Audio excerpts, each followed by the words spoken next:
NK Bangla audio ও আলোচনা ক্লাসে আপনাদের স্বাগত। আজকে আমি পাঠ করব মতি নন্দীর লেখা কোনি। কোনির কয়েকটি পর্ব আপলোড করা আছে, এটি চতুর্থ পাঠ। ক্ষিতীশ সারা সকাল অ্যাপেলোই অপেক্ষা করেছে, কোনি আজও আসেনি। গত 2 সপ্তাহে একবেলাও সে কামাই করেনি। ক্ষিতীশ ভয়ে রয়েছে, এই বুঝি কস্টিউম দাবি করে বসে। এখনও সে সমানে বলে যাচ্ছে হয়নি হয়নি। ইঞ্জিন খানেকের বেশি জল থেকে হাত উঠবে না। এতটা পাশের দিকে হাত যাচ্ছে কেন? ও কি দুটো হাত ঠিকমতো সামনে চলছে না কেন?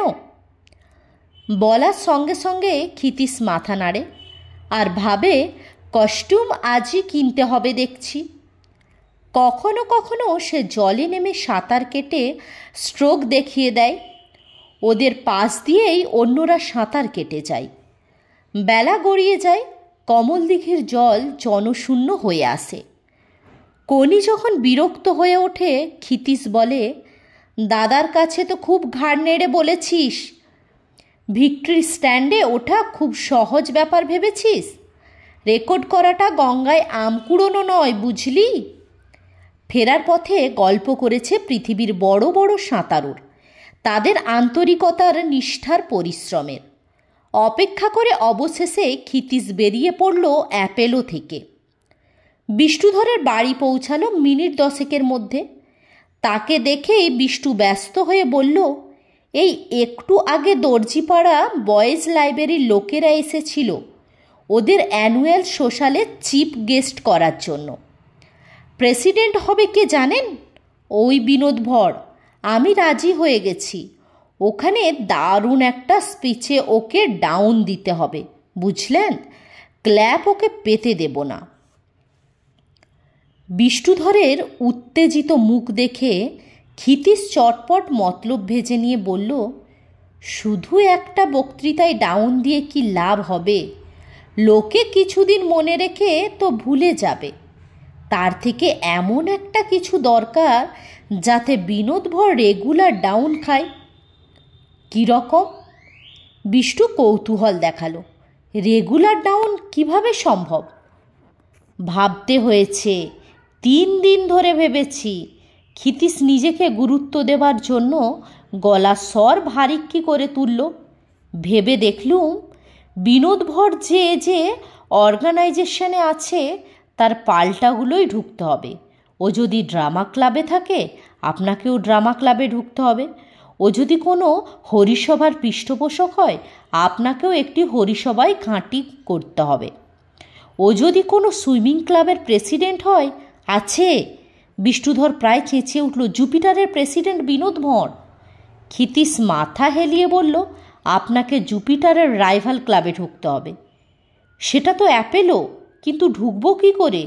বিষ্ণুধর বিমর্ষ গলায় বলল, পারেন একটা কিছু করে দিতে? চেষ্টা করতে হবে। আজও আমি নকুল মুখুজ্জের সঙ্গে কথা বলেছি, 7,000 কমে রাজি হচ্ছে না। 7,000 মানে প্রেসিডেন্ট হতে গেলে ডোনেশন তো দিতে হবে।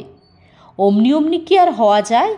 বিনোদ ভরও তলায় তলায় চেষ্টা করছে ওর দাদাকে অ্যাপেলোয় ঢোকানোর জন্য। 5,000 পর্যন্ত অফার করেছে, কিন্তু 7,000 কমসম করা যায় না? কত কমাবেন? 5,000 অফার তো পেয়েই গেছে। বিনোদ ভর এমএলএ মন্ত্রী হবার চান্স খুব, ওকে তো সবাই হাতে রাখতে চাইবে। আপনি যদি বেশি টাকা না দেন, তাহলে ওদের লাভটা কি হবে বলুন? তা তো বটেই। বিষ্ণুধর চিন্তিত হয়ে পেটে হাত বুলোতে লাগল। ক্ষিতীশ কিছুক্ষণ ওকে লক্ষ্য করে আবার বলল, দেরি করলে চলবে না, 2-1 দিনের মধ্যেই ঠিক করে ফেলতে হবে। বিনোদের পাটি উঠে পড়ে লেগেছে। বেশ, 7,000ই দেব। কিন্তু বিষ্ণুধরের কথা শেষ হবার আগেই চাকর ঘরে ঢুকে জানালো, একজন মাইজি দেখা করতে এসেছে। এরপর ক্ষিতীশকে অবাক করে ঘরে ঢুকল লীলাবতী। ক্ষিতীশকে এখানে দেখে সেও অবাক, তবে কোনো কথা বলল না। টাকাটা এনেছি, লীলাবতী তার স্বাভাবিক গাম্ভীর্যে বিষ্ণুধরকে বলল। ব্যস্ত হয়ে বিষ্ণু বলল, পাশের ঘরে আসুন, আপনার রসিদ টসিদ সব রেডি করা আছে। ওরা দুজন ঘর থেকে বেরিয়ে গেল এবং মিনিট 5 পরেই বিষ্ণু একা ঘরে ফিরে এলো। ক্ষিতীশ তখন কৌতূহলে ফেটে পড়ার মতো অবস্থায়। কি ব্যাপার, কিসের টাকা? ওই একটা ঘর ভাড়া নেওয়ার ব্যাপার। হাতিবাগানে আমার একটা বাড়িতে এরা দোকান করবে, টেলারিং শপ, তাই কিছু টাকা দিয়ে গেল। 5,000 টাকা? বিষ্ণুধর চমকে উঠল। কি করে জানলেন? টাকাটা যার কাছ থেকে নিলেন সে আমার স্ত্রী। ওর কাছ থেকে সেলামি নেওয়া মানে আমার কাছ থেকেই নেওয়া।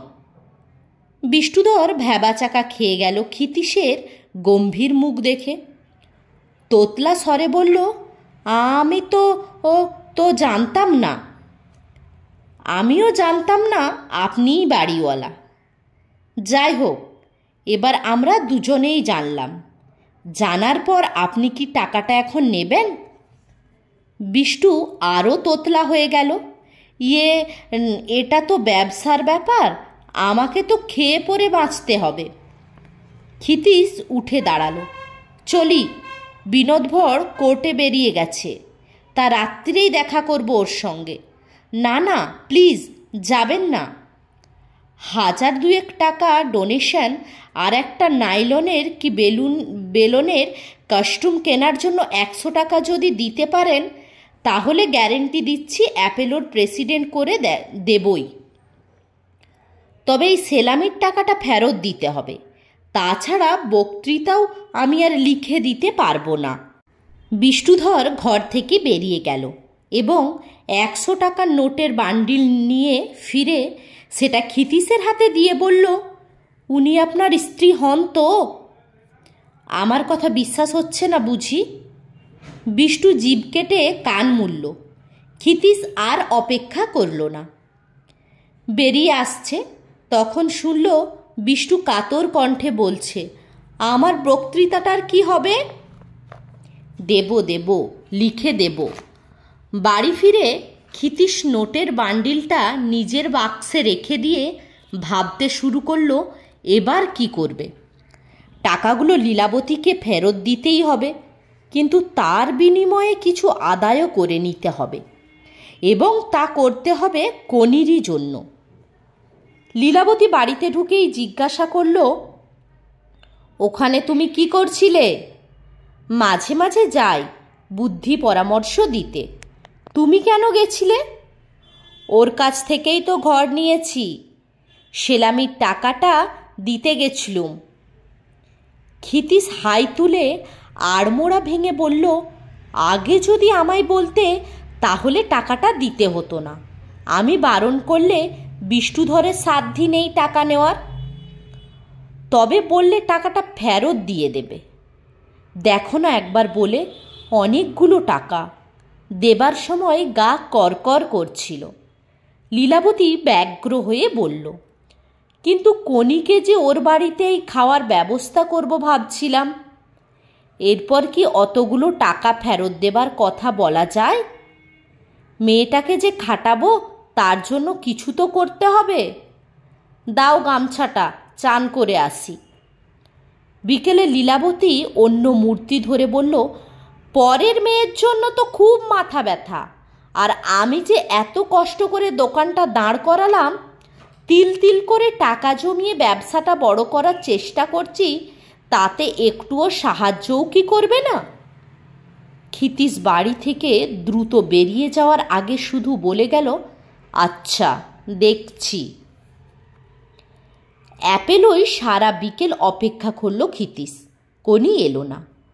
নকুল মুখুজ্জের সঙ্গে দেখা হলো। প্রেসিডেন্ট পেয়েছি, কত টাকা ডোনেশন চাও নকুলদা? নকুল একটু হকচকিয়ে বলল, কত টাকা মানে? এখন বটুবাবু 500 দিচ্ছে, তাও টিপে টিপে দেয়। ঠিক আছে, আমি 2000ই ধরেছি। ক্ষিতীশ তাড়িয়ে তাড়িয়ে নকুল মুখুজ্জের অবস্থাটা লক্ষ্য করার পর বিষ্ণুধর সম্পর্কে যাবতীয় তথ্য জানিয়ে বলল, কিছু ভেবো না তুমি, টাকা এসে যাবে, তবে আমার ওই মেয়েটার পুরো ট্রেনিং ফ্যাসিলিটি দিতে হবে কিন্তু। নকুল মুখুজ্জে একগাল হেসে মাথাটা হেলিয়ে বলল, নিশ্চয়। অ্যাপেলো থেকে বেরিয়ে ক্ষিতীশ ভাবল, মেয়েটা কেন আজ এলো না, একবার খোঁজ নেওয়া দরকার। বড্ড ফাঁকিবাজ, কিছুর একটা লোভ না দেখালে খাটতেই চায় না। তবে একটা দুর্বলতা আছে, সেটা হলো অপমানবোধ।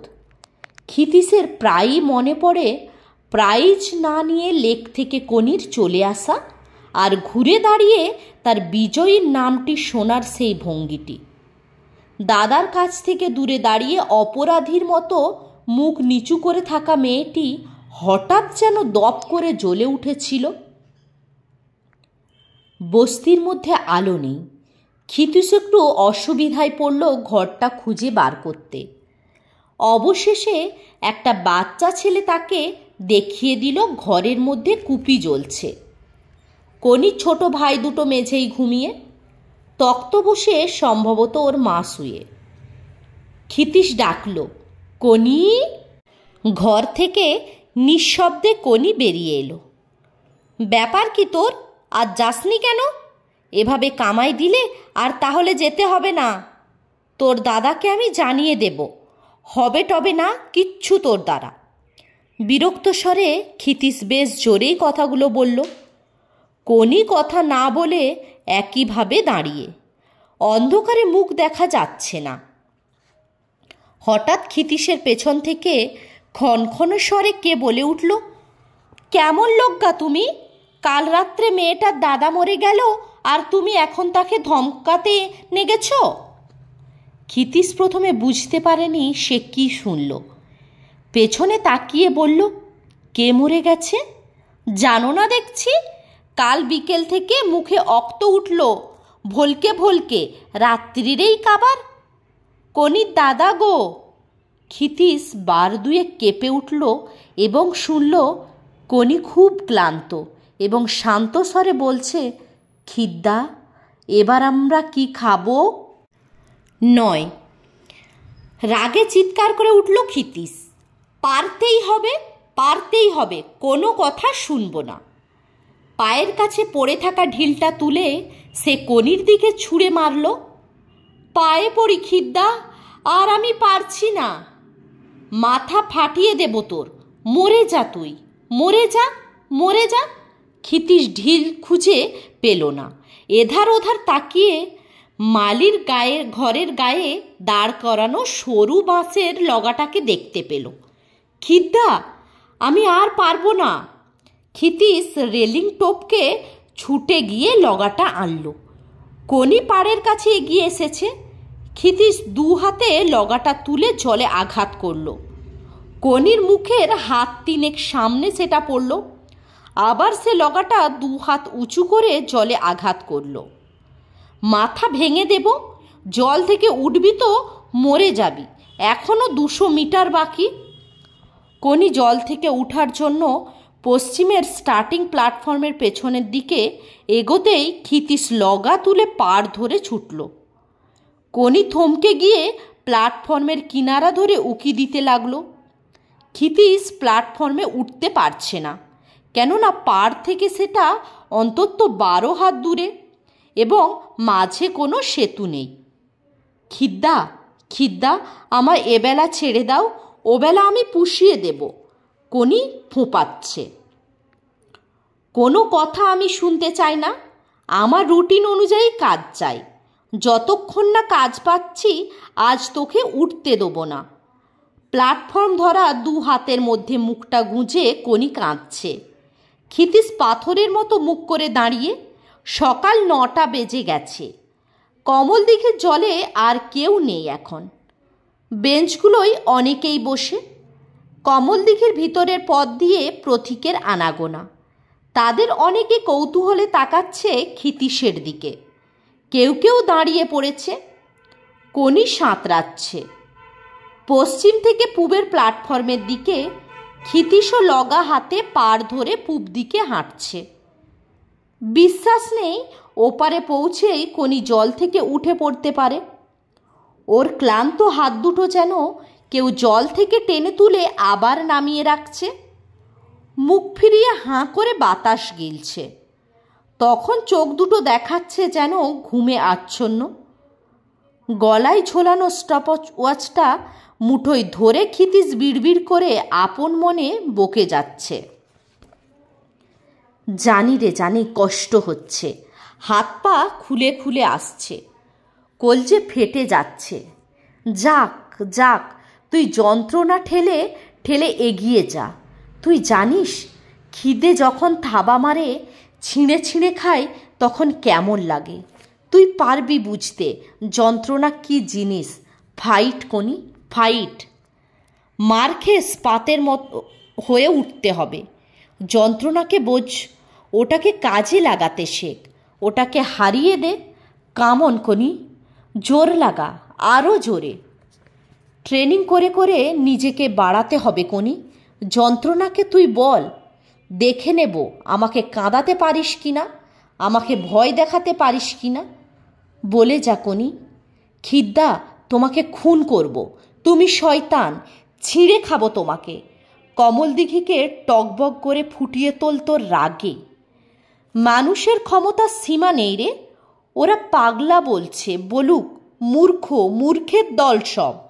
ঘণ্টাখানেক আরামে হাত পা ছড়িয়ে ওরা চ্যাম্পিয়ন বানানোর স্বপ্ন দেখে। ট্রেনিং, ট্রেনিং, আরও 50 মিটার এখনও যেতে হবে। শরীরটাকে যন্ত্রণায় ঘষে ঘষে সানিয়ে তোল। দেখবি কি অবাক তোকে করে দেবে ওই শরীর। যা অসম্ভব ভাবছিস তাকে সম্ভব করে দেবে। সোনার মেডেল ফেডেল কিছু নয় রে, ওগুলো এক একটি চাকতি মাত্র। ওগুলোর মধ্যে যে কথাগুলো ঢুকে আছে সেটাই আসল। মানুষ পারে, সব পারে। কোনি সাঁতার শেষ করে দু হাতে প্ল্যাটফর্ম ধরে হাঁপাচ্ছে মাথা নিচু করে। একবার সে মাথা ঘুরিয়ে ক্ষিতীশের দিকে তাকালো, দু চোখে ঘৃণা আর আক্রোশ। ক্ষিতীশ সেটা লক্ষ্য করল। লগাটা যথাস্থানে রেখে সে ক্লাবে ঢুকে একটা মোটা খাতা খুলে বসল। এটা কোনির লগবুক। প্রতিবেলা ট্রেনিংয়ের কাজের ও সময়ের হিসাব ছাড়া খাওয়ার, ওজনের, নাড়ির স্পন্দনের, রক্তের হিমোগ্লোবিন স্তর পরীক্ষার, আয়রন ও ভিটামিন ট্যাবলেটের তালিকাও এতে লেখা আছে। লগবুকে লিখতে লিখতে ক্ষিতীশ দেখল কোনি ব্যস্ত হয়ে বেরিয়ে গেল ক্লাব থেকে। প্রতিদিন বেরোবার আগে একবার যাচ্ছি বলে যায়, আজ বলল না। ক্লাব থেকে কোনি যায় ক্ষিতীশের বাড়ি। সেখানেই ওর খাওয়া। ঠিক 10টায় তাকে প্রজাপতির রোলার শাটারে তালা খুলতে হয়। দোকান ছাড় দিয়ে কাউন্টার মুছে কুঁজোয় জল তুলে তাকে 5 ফরমাস খাটতে হয়। দুপুরে আবার আসে ভাত খেতে। তখন ঘন্টা দুয়েক ঘুমিয়ে 15 মিনিট ব্যায়াম করে অ্যাপেলোয় যেতে হয়। সাঁতার থেকে আবার প্রজাপতিতে। দোকান বন্ধ করে সে লীলাবতীর সঙ্গে ফেরে। রাত্রে খেয়ে ফিরে যায় বস্তিতে মা ও ভাইদের কাছে। কোনি মাইনে পায় 40 টাকা। আজ কোনির দেরি হয়ে গেছে। ক্ষিতীশের বাড়ি না গিয়ে সে প্রায় ছুটতে ছুটতে প্রজাপতিতে এলো। লীলাবতী নিজেই দোকান খুলেছে। পাশের ফটোগ্রাফি দোকানের ছেলেটি ভারী শাটারটা তুলে দিয়ে গেছে। লীলাবতী ওকে দেখেই রাস্তার দিকে আঙুল তুলে বলল, বেরিয়ে যাও, তোমায় আর দরকার নেই। ফ্যাকাশে হয়ে গেল কোনির মুখ। মুখ নামিয়ে সে দাঁড়িয়ে থাকলো। এই সময় খদ্দের আসায় লীলাবতী আর কিছু বলল না। কোনি একে একে তার কাজগুলো করে গেল। ক্লান্তিতে আর খিদেই তখন সে ঝাপসা দেখছে, পা টলছে আর খুব ঘুমোতে ইচ্ছে করছে, কিন্তু দোকানে বসার মতো জায়গাও তার জন্য নেই। একবার সে ভয়ে ভয়ে লীলাবতীকে বলল, বৌদি একটু বাড়ি যাব। বিরাট একটা মোটা খাতার ওপর ঝুঁকে ফ্রকের মাপ লিখতে লিখতে লীলাবতী কড়া স্বরে বলল, না। কোনি সরে গিয়ে দরজার কাছে দাঁড়িয়ে থাকলো। কাজটা থেকে বরখাস্ত হলে 40টা টাকা থেকে তাদের সংসার বঞ্চিত হবে। ওদিকে ক্ষিতীশ বড় একটা থলি হাতে অ্যাপেলো থেকে বেরিয়ে তখন একটার পর একটা দর্জির দোকান ঘুরছে কাপড়ের ছাট কেনার জন্য। 3টে লন্ড্রির সঙ্গে তার বন্দোবস্ত হয়েছে। মার্কা দেওয়া নম্বর টুকরো কাপড়ে লিখে জামা কাপড়ে বেঁধে কাচতে পাঠাবার জন্য লন্ড্রিগুলো দরকার হয় এই ছাট থেকে সমান মাপে কাপড় টুকরো করে কেটে ক্ষিতীশকে বিক্রি করতে হয়। ওরা দৈনিক প্রায় 3 কিলো কেনে। ক্ষিতীশ টাকা 6-7 লাভ করে। দুপুর প্রায় 1টা নাগাদ ক্ষিতীশ ছাঁট ভর্তি থলি নিয়ে কনিদের ঘরে দরজায় হাজির হলো। কনির মা বেরিয়ে আসতেই সে ঝাঁঝিয়ে বলল, কাল রাত্রে কনি কখন ঘুমিয়েছিল? কেন, রোজ যে সময় ঘুমোয়, জড়সড় হয়ে কনির মা বলল। ঠিক বলছো? ক্ষিতীশ তীব্র দৃষ্টিতে তাকালো। আজ এত তাড়াতাড়ি ক্লান্ত হয়ে পড়লো কেন তাহলে?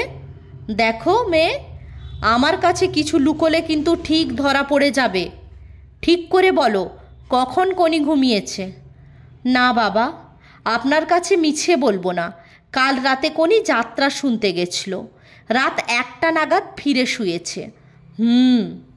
থলিটা এগিয়ে দিয়ে ক্ষিতীশ বলল, এগুলো কেটে রেখো আজই। কাল সকালে কনির হাত দিয়ে ক্লাবে পাঠিও। 5 টাকা কনির মার হাতে দিয়ে ফেরার আগে ক্ষিতীশ বিষণ্ণ স্বরে বলল, ছোট মেয়ে, ওর তো শখ হবেই, কিন্তু ওর ভালোর জন্যই তোমাকে কড়া হতে হবে। যে কোনো খেলা সাধনার বিষয়। সিদ্ধিলাভ করতে হলে সন্ন্যাসীর মতোই জীবনযাপন করতে হবে। বহু ছোটোখাটো ব্যাপার আছে সাধনার পক্ষে যা ক্ষতিকর। যাত্রা নিশ্চয় দেখবে, কিন্তু এখন এই ট্রেনিংয়ের সময় বিশ্রাম নষ্ট করে নয়, এগুলো তোমায় বুঝতে হবে। বাড়ি ফিরে ক্ষিতীশ দেখল লীলাবতী অপেক্ষা করছে। তখনই সে খেতে বসে গেল। খেতে খেতে খুবই সাধারণভাবে জিজ্ঞাসা করল, কনি খেয়েছে? লীলাবতী কিছুক্ষণ চুপ থেকে বলল, ওকে দিয়ে আমার কোনো কাজ হবে না, ঝিমোই শুধু। বসতে দিই না, দাঁড়িয়েই আজ ঘুমোচ্ছিল। আজ ওকে খুব খাটিয়েছি, তাতে আমার কি লাভ? 5,000 টাকা বাঁচিয়ে দিয়ে অন্যদিকে সেটা নিয়ে নিচ্ছ। ওর খাওয়ার জন্য মাসে 50 টাকা দিচ্ছি। রোজ দুধ, ডিম, মধু মাসে 50 টাকায় কি হয়? ক্ষিতীশ তাড়াতাড়ি খাওয়া সেরে উঠে পড়ল। ঘরে এসে দেখে কনি মেঝেই অকাতরে ঘুমোচ্ছে। বালিশের বদলে 2টো হাত জড়ো করে মাথার নিচে রাখা। ক্ষিতীশ ওর পাশে বসে আলতো করে মাথায় হাত বুলিয়ে দিতে লাগলো। একটু পরেই কনি নড়ে উঠে আরও গুটিসুটি হয়ে সরে এলো ক্ষিতীশের দিকে। বিড়বিড় করে কি যেন বলল। ক্ষিতীশ ঝুঁকে পড়ল শোনার জন্য। দাদা? একটা পাতলা হাসি কনির মুখে চারিয়ে গেল। আমায় কুমির দেখাবে বলেছিলে? দেখাবো, চিড়িয়াখানায় তোকে নিয়ে যাব, ফিসফিস করে ক্ষিতীশ বলল। আরও অনেক জায়গায় আমরা যাব, বেলুড় মঠ, ব্যান্ডেল চার্চ, ডায়মন্ড হারবার, জাদুঘর, অনেক অনেক জায়গায়। তারপর তুই যাবি দিল্লি, মুম্বাই, মাদ্রাজ। তারপর যাবি আরও দূরে, Tokyo, London, Berlin, Moscow, new York. ঘুমের মধ্যে কনির মুখ উজ্জ্বল হয়ে উঠল। খিদ্দা আমাকে কষ্ট দেয় দাদা, আমি ঠিক মেডেল এনে দেবো তোমায়। কনি মুখে হাসি নিয়ে ঘুমের মধ্যে ডুবে গেল। ক্ষিতীশ ওর মাথায় হাত বুলিয়ে দিতে দিতে বলল, তোকে আরও কষ্ট দেব রে, আরও দেব। রবিবার প্রজাপতি বন্ধ থাকে। সেদিন কনির ট্রেনিংয়েরও ছুটি। ক্ষিতীশের কাঁধে ঝুলছে থলি, তাতে আছে কাগজের মোড়কে রুটি, আলু, ছেচকি, গুড়, সিদ্ধ ডিম আর কলা। ওরা দুজন বাড়ি থেকে 10টায় বেরিয়েছে। চিড়িয়াখানায় ঘণ্টা 3 ঘুরে পুকুর ধারে ঘাসে বসেছে। ক্ষিতীশ খাবারের মোড়ক 2টো বার করে বলল, জল খাওয়াটাই মুশকিল হবে, ওয়াটার বটলটা আনলে হতো। ওদের থেকে কিছু দূরে স্কুল ইউনিফর্ম পরা জনা 30 মেয়ে হইচই করে হাজির হলো। সঙ্গে 4 জন টিচার। 2 জন দারোয়ান খাবারের ঝুড়ি বয়ে আনলো। ওরা গোল হয়ে খেতে বসেছে। কনি কৌতূহল ভরে মাঝে মাঝে ওদের দিকে তাকাচ্ছে, আর রুটি চিবোচ্ছে। খিদ্দা, ওদের কাছে জল আছে, চাইবো? কি করে বুঝলি? ওই তো বড় ড্রামটা থেকে জল নিচ্ছে, দেখ তাহলে। কনি এগিয়ে গেল ড্রামের কাছে দাঁড়ানো টিচারের দিকে। ক্ষিতীশ দেখল কনি তাকে কিছু বলতেই তিনি কনিকে আপাদ মস্তক দেখে মুখ ফিরিয়ে কি একটা জবাব দিলেন। তাতেই কনি অপ্রতিভ হয়ে ফিরে এলো। দিল না তো? কনির মুখটা থমথমে, শুধু বলল, বড় লোকেদের মেয়েদের স্কুল, তাই দিল না বুঝি? ক্ষিতীশ কৌতুকের সুরে বলল, বড় লোকেরা গরিবদের ঘেন্না করে। ক্ষিতীশ এবার একটু অবাক হলো। এইসব ধারণা এইটুকু কনির মাথায় ঢুকলো কি করে? তোকে কে বলল বড় লোকেরা গরিবদের ঘেন্না করে? আমি জানি, দাদা আমায় বলেছিল, টাকা থাকলেই সবাই খাতির করে। চল জল খেয়ে আসি কল থেকে। ওরা 2-4 পা এগিয়েছে, তখনই একটি মেয়ে শুনুন শুনুন বলতে বলতে ছুটে এলো, হাতে জল ভরা প্লাস্টিকের 2টি গ্লাস। ওরা ঘুরে দাঁড়ালো এবং দুজনেই চিনতে পারল জলের গ্লাস হাতে মেয়েটি হিয়া মিত্র। আপনারা জল চেয়েছিলেন না? আমাদের মিস নন্দী বড্ড কড়া মেজাজের, ওর ব্যবহারের জন্য মাপ চাইছি। হিয়া জল ভরা একটা গ্লাস এগিয়ে ধরল কনির সামনে। কনি তখন অদ্ভুত আচরণ করে বসল। ধা করে সেই গ্লাসে আঘাত করল হাত দিয়ে। গ্লাসটা হিয়ার হাত থেকে ছিটকে ঘাসে পড়ল। হতভম্ব শুধু হিয়াই নয়, ক্ষিতীশও। চাই না তোমাদের জল, আমাদের কলের জলই ভালো। কনি হনহন করে একাই এগিয়ে গেল। ক্ষিতীশ অপ্রতিভ হয়ে বলল, আমি মাপ চাইছি, এবার তোমার কাছে। হিয়া ব্যথিত মুখে বলল, এই গ্লাসের জলটা তাহলে আপনি খান। নিশ্চয় নিশ্চয়। কনিকে দারুণ বকবে ভেবেছিল ক্ষিতীশ, কিন্তু সে কিছুই বলেনি। হিয়ার যে কনির ভবিষ্যৎ প্রতিদ্বন্দ্বী এটা ক্ষিতীশ বুঝে গেছে। বালিগঞ্জ সুইমিং ক্লাবে 4 দিন সে গেছে নিছকি পরিচিতদের সঙ্গে দেখা করার ভান করে। হিয়ার ট্রেনিং সে দেখেছে, শুধু তাই নয়, পকেটে হাত ঢুকিয়ে লুকিয়ে স্টপওয়াচে হিয়ার পুরো দমে সাঁতারের সময় নিয়েছে। ক্ষিতীশের মনে হয়েছে হিয়ার প্রতি কনির হিংস্র আক্রোশটা ভোঁতা করে দেওয়া ঠিক হবে না। এটা বুকের মধ্যে পুষে রাখো, এটাই ওকে উত্তেজিত করে বোমার মতো ফাটিয়ে দেবে আসল সময়ে। ক্ষিতীশ তাই বকুনি দেওয়ার বদলে বলেছিল, হিয়া তখন আমাকে কি বলল জানিস? বলল, মেয়েটা আমার কাছে মার খেয়েছে তাই জ্বলে পুড়ে মরছে। এরপর ক্ষিতীশ লক্ষ্য করল কনি জল থেকে উঠতে দেরি করছে। পরিচ্ছেদ 10। দুর্গাপুজোর আগেই ক্লাবগুলোর প্রতিযোগিতা একটার পর একটা হয়ে গেল। ক্ষিতীশ একটিতেও কনিকে নামায়নি, এমনকি অ্যাপেলোর প্রতিযোগিতাতেও নয়। যদিও এখন তার সময় অমিয়ার সময়ের প্রায় সমান, তবু ক্ষিতীশের ধারণা এখনও তার প্রকাশের উপযুক্ত সময় আসেনি। হিয়ার সময় এখন কত সেটা না জানা পর্যন্ত কনিকে সে বার করতে চায় না। এখন অনেকেই জেনে গেছে ক্ষিতীশ একজন সাঁতারু তৈরি করেছে।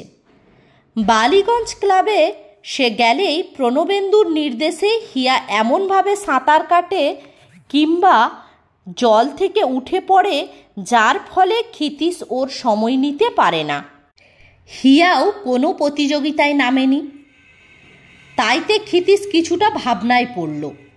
প্রত্যেক ক্লাবের এমনকি টেস্ট চ্যাম্পিয়নশিপের ভিক্টরি স্ট্যান্ডেও অমিয়া আর বেলাকে উঠতে দেখা গেল। একদিন খবরের কাগজে একটা খবর দেখে ক্ষিতীশ কেটে রেখে দিল, বোম্বাইয়ের মহারাষ্ট্র স্টেট চ্যাম্পিয়নশিপে রমা যোশী নামে একটি মেয়ে 100 মিটার ফ্রি স্টাইলে সময় করেছে 1 মিনিট 12 সেকেন্ড। 1:20 ওপরে সময় করায় ভারতীয় মেয়েদের রেওয়াজ, সেখানে 1:12। ক্ষিতীশ এরপর কনি ট্রেনিং আরও কঠিন করে তুলল। এবার জাতীয় সাঁতার চ্যাম্পিয়নশিপ দিল্লিতে। পুজোর পর বাংলা দল রওনা হয়ে গেল। অমিয়া মেয়েদের দলের অধিনায়িকা। বাংলার মেয়েরা একটি সোনা, 2টি রূপো, 2টি ব্রোঞ্জ নিয়ে ফিরল। সোনাটি অমিয়ার 100 মিটার ব্যাক স্ট্রোকে। রমা যোশী একাই 6টি সোনা জিতল, 4টি ব্যক্তিগত রেকর্ড করে। শীত এসে গেছে, কমলদিঘির জলও কমে গেছে। সোয়েটার পরা লোকেরা এখন সেখানে বেড়ায়, কেউ আর জলে নামে না। কিন্তু অব্যাহত কোনির দুবেলা জলে নামা। আপত্তি করছিল অনেকেই। ক্ষিতীশ জবাবে শুধু বলেছে, যদি পারে তাহলে নামবে না কেন? সারা বছরই ট্রেনিংয়ে থাকা দরকার। প্র্যাকটিস চাই, প্র্যাকটিস। মুভমেন্টগুলো যেন অভ্যাসে দাঁড়িয়ে যায়, স্বাভাবিক হয়ে আসে। তা না হলে স্পিড বাড়ানো যাবে না। এদেশে মাত্র 6 মাস সাঁতার হয়, তাই তো এই শোচনীয় দশা। কোনিকে বাকি 3টি স্ট্রোকও ক্ষিতীশ ইতিমধ্যে শিখিয়ে দিয়েছে। ফ্রি স্টাইল, বাটারফ্লাই, ব্যাক এবং ব্রেস্ট, এই 4 রকমের স্ট্রোক মিলিয়ে কোনি এখন দিনে 2 মাইল হাড় ভাঙা সাঁতার কাটে। কঞ্চির মতো শরীরটার ওজন বেড়ে হয়েছে 50 কেজি। বছর ঘুরে নতুন বছর এলো। একদিন ভেলো প্ল্যাটফর্মের ওপর দাঁড়ানো ক্ষিতীশকে বলল, খিদ্দা, এবছর ওকে কম্পিটিশনে নামাবে তো? ক্ষিতীশ তখন কোনির 2টো পায়ের গোছ বাঁধছিল রবারের দড়ি দিয়ে।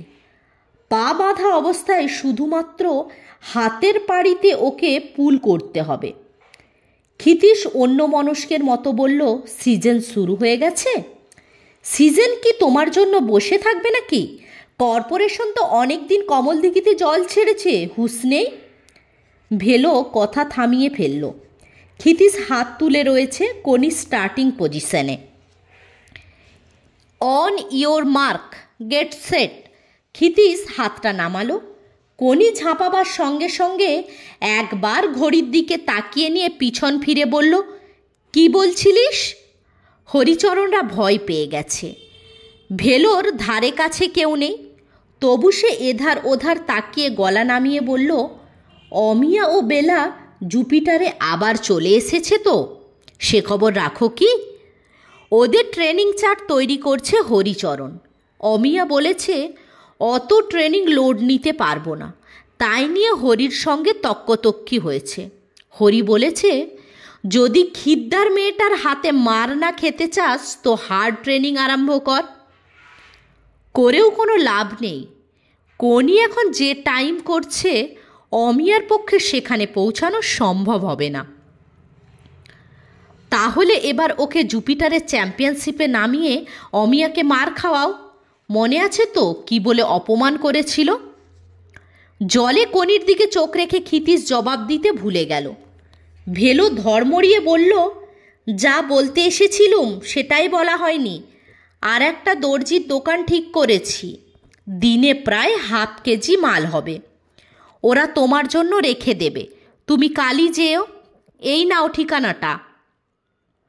ভেলো চলে যাবার পর ক্ষিতীশ স্টার্টিং ব্লকের ওপর বসে ওর কথাগুলো মনের মধ্যে নাড়াচাড়া করছিল।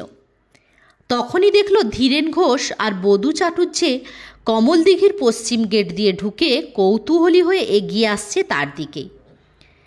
খিদ্দা দেখছি উঠে পড়ে লেগেছ, কদ্দূর হলো? ক্ষিতীশ যথাসম্ভব নিরাসক্ত হওয়ার চেষ্টা করে ধীরেনকে বলল, কিসের কদ্দূর? এই তোমার চ্যাম্পিয়ন তৈরি করার। এবার দিল্লিতে দেখলুম বোম্বাইয়ের রমা যোশীকে, অসাধারণ, ফ্যান্টাস্টিক। ইন্ডিয়া তো এরকম মেয়ে সুইমার কখনো হয়নি। হ্যাঁ, ভালোই টাইম করেছে, ক্ষিতীশ নিষ্প্রাণ স্বরে বলল। তোমার এই গঙ্গা থেকে কুড়ানো মেয়েটা কেমন টাইম করছে?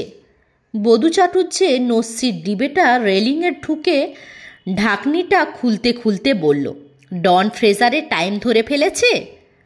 আর একটু বাকি আছে, কাল পরশুই ধরে ফেলবে। ক্ষিতীশের চোখ জোড়া মিটমিট করে বলল। কোনি তখন কিকিং বোর্ড ধরে স্প্রিন্ট করে যাচ্ছে। বধূ চাটুর্যে সেদিকে তাকিয়ে বলল, ঠাট্টা করলে আমার সঙ্গে? ঠাট্টা? জলে নেমে 1 বছরেই ডনের টাইম ধরে ফেলেছে কিনা জিজ্ঞাসা করলেন। এমন সিরিয়াস কথার পর কি ঠাট্টা চলে? আগে অমিয়াকে বিট করুক, তারপর বড় বড় ব্যাপার ভাবা যাবে। তা বটে, ধীরেন ঘোষ বিজ্ঞের মতো বলল। তবে অমিয়াকে বিট করা সম্ভব হলো না। এটাই ওর লাস্ট সিজন। বিয়ে ঠিক হয়ে গেছে, বিয়ের পর চলে যাবে কানাডায়। ক্ষিতি সচকিত হয়ে উঠল। কনি যদি অমিয়াকে না হারায় তাহলে বিরাট একটা অপূর্ণতা ক্ষিতিসের জীবনে যেন রয়ে যাবে। চিরকাল যেন তাকে অতৃপ্ত থেকে যেতে হবে। তাহলে কনিকে এবার তো নামিয়ে জানতে হয় বেঙ্গল চ্যাম্পিয়নের থেকে কত পিছনে রয়েছে। না না, তা করতে যেও না।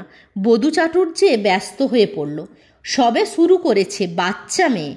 এখনই বড় রকমের মার খেয়ে গেলে সেটব্যাক হবে, তাতে ওর ক্ষতিই হবে। হোক, তবু তো পরে বলতে পারবে অমিয়ার পা ধোয়া জল খেয়েছি। সেদিনই নকুল মুখুজ্জকে ক্ষিতিশ জানালো এবার জুপিটারের কম্পিটিশনে কনির এন্ট্রি অবশ্যই যেন দেয়া হয়। ক্ষিতিশ এবার আরও সতর্ক, আরও হিসাবি, আরও কঠিন হলো কনির ট্রেনিং সম্পর্কে। তীক্ষ্ণ নজর রাখলো কনির হাবভাব, শোয়া, খাওয়া এবং বিশ্রামের দিকে। প্রতি মাসে একবার রক্তে হিমোগ্লোবিনের মাত্রা পরীক্ষা করে পরিশ্রমের ভার বাড়িয়ে যেতে লাগলো। অ্যাপেলো ছেলেদের সঙ্গে এখন তাকে প্রতিযোগিতা করিয়ে সময় নেয়। ক্ষিতিশ একদিন কাগজে বড় অক্ষরে লাল কালিতে 70 লিখে ক্লাবের বারান্দার দেওয়ালে সেঁটে দিল। কৌতূহলী প্রশ্নের উত্তরে সে হেসে বলল, এত বছর আমায় বাঁচতে হবে কি না সেটা যাতে মনে থাকে তাই চোখের সামনে রাখলাম রোজ দেখার জন্য। আসলে ওটা হচ্ছে 70 সেকেন্ড। সময়টা কনির চোখে প্রতিদিন ভাসিয়ে রাখার জন্য শুধু ক্লাবেই নয়, বাড়িতেও দেওয়ালে লিখে রেখেছে, রমা যোশী এখন লক্ষ্যের পাত্রী। 1 মিনিট 10 সেকেন্ডে কনিকে এবছরই সাঁতরাতে হবে। অসম্ভব বলে কিছু নেই রে। কনিকে রাত্রে খাওয়ার পর বাড়ি পৌঁছে দেওয়ার সময় ক্ষিতিশ বলে, বুঝলি, আমাদের শত্রু হচ্ছে এই ঘড়িটা। ক্ষিতিশ পকেট থেকে স্টপওয়াচটা বার করে কনির চোখের সামনে ধরে কনি সেটা হাতে নিয়ে গভীর মনোযোগ দেখতে থাকে। বারবার চাবি টিপে দেখে কাঁটাটা থরথরিয়ে কেমন এগোচ্ছে। ওয়ার্ল্ড রেকর্ডের দিকে এগোতে হলে ছোটোখাটো রেকর্ডগুলো ভাঙতে ভাঙতে এগোতে হবে। খিদ্দা, অমিয়াদির রেকর্ড কবে ভাঙব? ঘড়িটা কানে লাগিয়ে কনি হঠাৎ প্রশ্ন করল। ক্ষিতিশ হেসে বলল, কেন? আজ দোকানে এসেছিল ব্লাউজ করাতে। আমাকে সকলের সামনে এসে বলল, তুই এখানে ঝিয়ের কাজ করিস? জানো খিদ্দা, আমার খুব লজ্জা করলো। আমার হাতের লেখাটা এত খারাপ, নইলে খাতায় মাপ লেখার কাজ করতে পারতুম। তুমি বৌদিকে একটু বলবে আমি রোজ তাহলে হাতের লেখার প্র্যাকটিস করব? বলবো, ক্ষিতিশ মৃদু স্বরে বলল। লজ্জা কখনো পুরোটা জিততে পারবে না। কাউন্টারের ওধারে বসলে খানিকটা জেতা হবে। ক্ষমতা দিয়ে জিততে হয়। তোর আসল লজ্জা জলে, আসল গর্বও জলে। যখন তোর ক্ষমতা খানিকটা বাড়াতে পারবি, শুধু তোর কেন, তখন আমারও মান তাতে বাড়বে, মানুষের মান বাড়বে। মানুষেরও? কনি হক চকিয়ে বলল।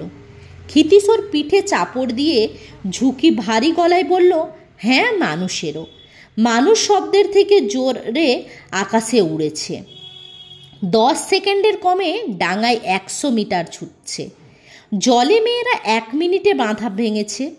স্বপ্নেও ভাবা যায়নি এমন সব পদ্ধতি ল্যাবরেটরিতে অপারেশন টেবিলে মানুষ শিখছে এই শরীরের আয়ু বাড়াতে। একদিন আসবে যখন আলোর গতিকে মানুষ হার মানাবে, ইচ্ছা মতো বয়সটা বাড়াবে। এই যে রেকর্ড ভেঙে মানুষ জলে, স্থলে, আকাশে এগোচ্ছে, এই সবই মানুষের মুক্তির চেষ্টা, এই ঘড়িটার হাত থেকে বেরিয়ে আসার চেষ্টা। একদিন সব ঘড়ি ভেঙে চুরমার করে দেবে মানুষ, সময়কে হারিয়ে দেবে মানুষ। খিদ্দা, কাঁধে লাগছে। কনি অস্ফুষ্টে কাতরে উঠল। কনির কাঁধে উত্তেজিত আঙুলগুলো চেপে বসে গেছে ক্ষিতিশের। ক্ষিতিশ লজ্জা পেয়ে হাতটা নামিয়ে নিল। অনেকটা সময় আবোল তাবোল বকি। তুই এসব কথা বুঝতে পারিস? কনি মাথা নাড়ল। ক্ষিতিশ যেন তাতে নিশ্চিন্ত হলো। এমন স্বরে বলল, তোর পক্ষে এসব শক্ত কথা। তবে আরও বড় হ, বুঝতে পারবি। খিদ্দা, তুমি কিন্তু বললে না আমার টাইম অমিয়াদির রেকর্ডের থেকে কত পিছনে। বলবো, একেবারে কম্পিটিশানে দেখিয়ে দেব ব্যাটাদের কে কার পায়ের জল খায়। এর 3 মাস পরেই ক্ষিতীশ অ্যাপেলোর বারান্দায় দাঁড়িয়ে চিৎকার করে উঠল, বদমাইশি! এসব হচ্ছে ধীরেনের বদমাইশি। কনির এন্ট্রি নেবে না কেন? অ্যাপেলোর সঙ্গে ঝগড়া, তাই বলে সুইমারদের ওপর ঝাড়বে? প্রোটেস্ট করো, ইনজেকশন দাও, যা খুশি হচ্ছে ইচ্ছে মতো করবে। এটা কি মগের মুলুক? নকুল মুখুজ্জে আর বিষ্ণুধর এবং আরও অনেকেই সেখানে বসে। ক্ষিতীশ পায়চারি করছিল। থমকে জুপিটার ক্লাবের দিকে মুখ ফিরিয়ে বলল, কোথায় নেমে গেছে অপদার্থরা? ক্লাবটাকে কোথায় নামিয়ে এনেছে? এখন ভয়ে ইত্রমো শুরু করেছে। ভেবেছে এইসব ক্ষিতীশ সিঙ্গিকে আটকাবে? ফিসফিস করে বিষ্ণুধর বলল, এইসব বিনোদভরের পরামর্শে হয়েছে। পাবলিককে এটা জানানো উচিত। প্রেস কনফারেন্স ডাকবো আমি। নকুল মুখুজ্জে ধীরে ধীরে মাথা নাড়ল। এন্ট্রি রিফিউজ করার অধিকার ক্লাবের আছে। ওরা বলেছে ডেট পেরিয়ে গেছে, তাই নেবে না। লাস্ট ডেট কবে সেটা তো ওরা বলে দেয়নি। সুতরাং আইনের ফাঁক রয়েছে। প্রোটেস্ট ইনজাংশন কিছুই চলবে না। এটা মরালিটির ব্যাপার। ক্ষিতীশ অধৈর্য ভঙ্গিতে নিজের বুকে চাপড় দিল। এটা খেলার, এটা সাহসের, এটা চ্যালেঞ্জের ব্যাপার। নকুল মুখুজ্জের ঠোঁট বিদ্রুপে মুচড়ে উঠল। বিষ্ণুধর উত্তেজিত হয়ে বলল, তাহলে একটা ডিমনস্ট্রেশন করলে কেমন হয়? বিক্ষোভ প্রতিবাদ জুপিটারের সামনে, বিনোদভরের বাড়ির সামনে, একটা মিছিলও যদি পাড়ায় পাড়ায়। ওতে অনেক ঝামেলা। নকুল ঠান্ডা স্বরে বিষ্ণুধরকে মিইয়ে দিল। জুপিটারেরই পাবলিসিটি হবে। ওদের ইজ্জত একটুও তাতে কমবে না। আপনার ইলেকশন পর্যন্ত লোকে এসব মনেও রাখবে না। তার থেকে বরং অন্য কিছু ভাবা যেতে পারে। ক্ষিতীশ, তুই কি নিশ্চিত যে কনি এবার অমিয়াকে হারাতে পারে? নিশ্চয়, ক্ষিতীশ বলল দাঁতে দাঁত চেপে। পরিচ্ছেদ 11। Competitors of for the ladies 100 metre free style event, please come to their starting blocks. Jupiter swimming ক্লাবের কম্পিটিশন প্রতি বছরই এই রকম জাঁকালোভাবে হয়। কমলদিঘির অর্ধাংশের 4টে গেট বন্ধ করে জুপিটারের অংশটুকু টিন দিয়ে ঘেরা হয়েছে। কাঠের গ্যালারি তৈরি করা হয় দিঘির 3/4 ঘিরে। সাঁতার শুরু হয় যেদিকে প্ল্যাটফর্ম থেকে। তার পিছনে 3 সারি বিশিষ্ট অতিথিদের চেয়ার এবং তার পেছনেও গ্যালারি। প্ল্যাটফর্মের এক ধারে টেবিল। সেখানে মাইক্রোফোন নিয়ে ঘোষক আর জন্য 5 টাইম রেকর্ডার। বুকে ব্যাস ঝুলিয়ে কয়েকটা সুফেনের হাতে ধীরেন ঘোষ বিশিষ্ট অতিথিদের তদারকিতে ব্যস্ত। কম্পিটিশনের চিফ রেফারি হরিচরণ। ভিড়ে আজ ফেটে পড়েছে কমলদিঘি। গ্যালারি ভেঙে কয়েকজন মাটিতে পড়েছে। একজনের হাত ভেঙেছে। রেলিংয়ের ভেতরে পাড় ঘিরে লোক দাঁড়িয়ে। 2টি ছেলে ভিড়ের ধাক্কায় জলে পড়েছিল। অবশ্য তারা সাঁতার জানে। ড্রাইভিং বোর্ডে উঠেছে বহু ছেলে। জুপিটারের এলাকা যেখানে শেষ হয়েছে, অর্থাৎ টিনের বেড়ার পরেই অ্যাপেলোর এলাকা। রেলিং ঘিরে 1000-2 মানুষ। তারা দূর থেকেই প্রতিযোগিতা দেখবে। প্রতিযোগিতার আজ শেষ দিন। দুপুর 2:30 থেকে শুরু হয়েছে। ছেলেদের এবং ছোট মেয়েদের 3টি বিষয়ের ফাইনাল হয়ে যাওয়ার পর ঘোষণা শোনা গেল, competitors for the ladies 100 metre free style event, please will competitors come to their positions in this second call. কমলদিঘির অ্যাপেলোর অংশে এতক্ষণ একজন পাড়ের কাছে মন্থরভাবে সাঁতার কাটছিল। অ্যাপেলোর স্টার্টিং প্ল্যাটফর্মটা জুপিটারেরই 50 মিটার পাশে। সেখানে চুপচাপ বসে চোখে পুরু কাঁচে চশমা, মাথায় কাঁচা পাকা চুল একটি দেহ। কেউ তাকে লক্ষ্য করছে না। আজ কমলদিঘির আনাচে কানাচে সর্বত্রই লোক। সকলের চোখ জুপিটারের এলাকার দিকের। ঘোষণা শেষ হতেই ক্ষিতীশ উঠে দাঁড়ালো। কনি, শান্ত নরম গলায় সে ডাকল, জল থেকে কোনি প্ল্যাটফর্মে উঠে এলো। রেলিংয়ের ভিড়ে চোখ এদিকে ফিরল। জুপিটার প্ল্যাটফর্মে সাঁতারুরা এসে দাঁড়িয়ে আছে। অমিয়াকে দেখা গেল হেসে কথা বলছে অতিথিদের মধ্যে বসা এক বৃদ্ধের সঙ্গে। অত্যন্ত ঢিলে ঢালা নিশ্চিন্ত ভঙ্গি। বেলা জলে নেমে মিনিট দুয়েক হাত ছুঁড়ে উঠে এলো। এখন তোয়ালে দিয়ে জল মোছায় ব্যস্ত। অন্য 6টি মেয়ে কিঞ্চিত নার্ভাস। তারা পরস্পরের দিকে তাকিয়ে হাসবার চেষ্টা করে মুখ শুকিয়ে ফেলেছে। হরিচরণ উত্তেজিতভাবে ধীরেন ঘোষের কানে ফিসফিসিয়ে কি বলল। ধীরেন ঘাড় ফিরিয়ে অ্যাপেলোর প্ল্যাটফর্মের দিকে তাকালো। সেটা লক্ষ্য করে অমিয়াও তাকালো। 5 নম্বর ব্লকের পেছনে দাঁড়ানো কালো কস্টিউম পরা মেয়েটিকে চিনতে তার অসুবিধা হলো না। কোনির পাশে ঘড়ি হাতে দাঁড়িয়ে ক্ষিতিশ। সারা কমলদিঘি হঠাৎ যেন বুঝতে পেরেছে এবার একটা কিছু ব্যাপার হতে চলেছে।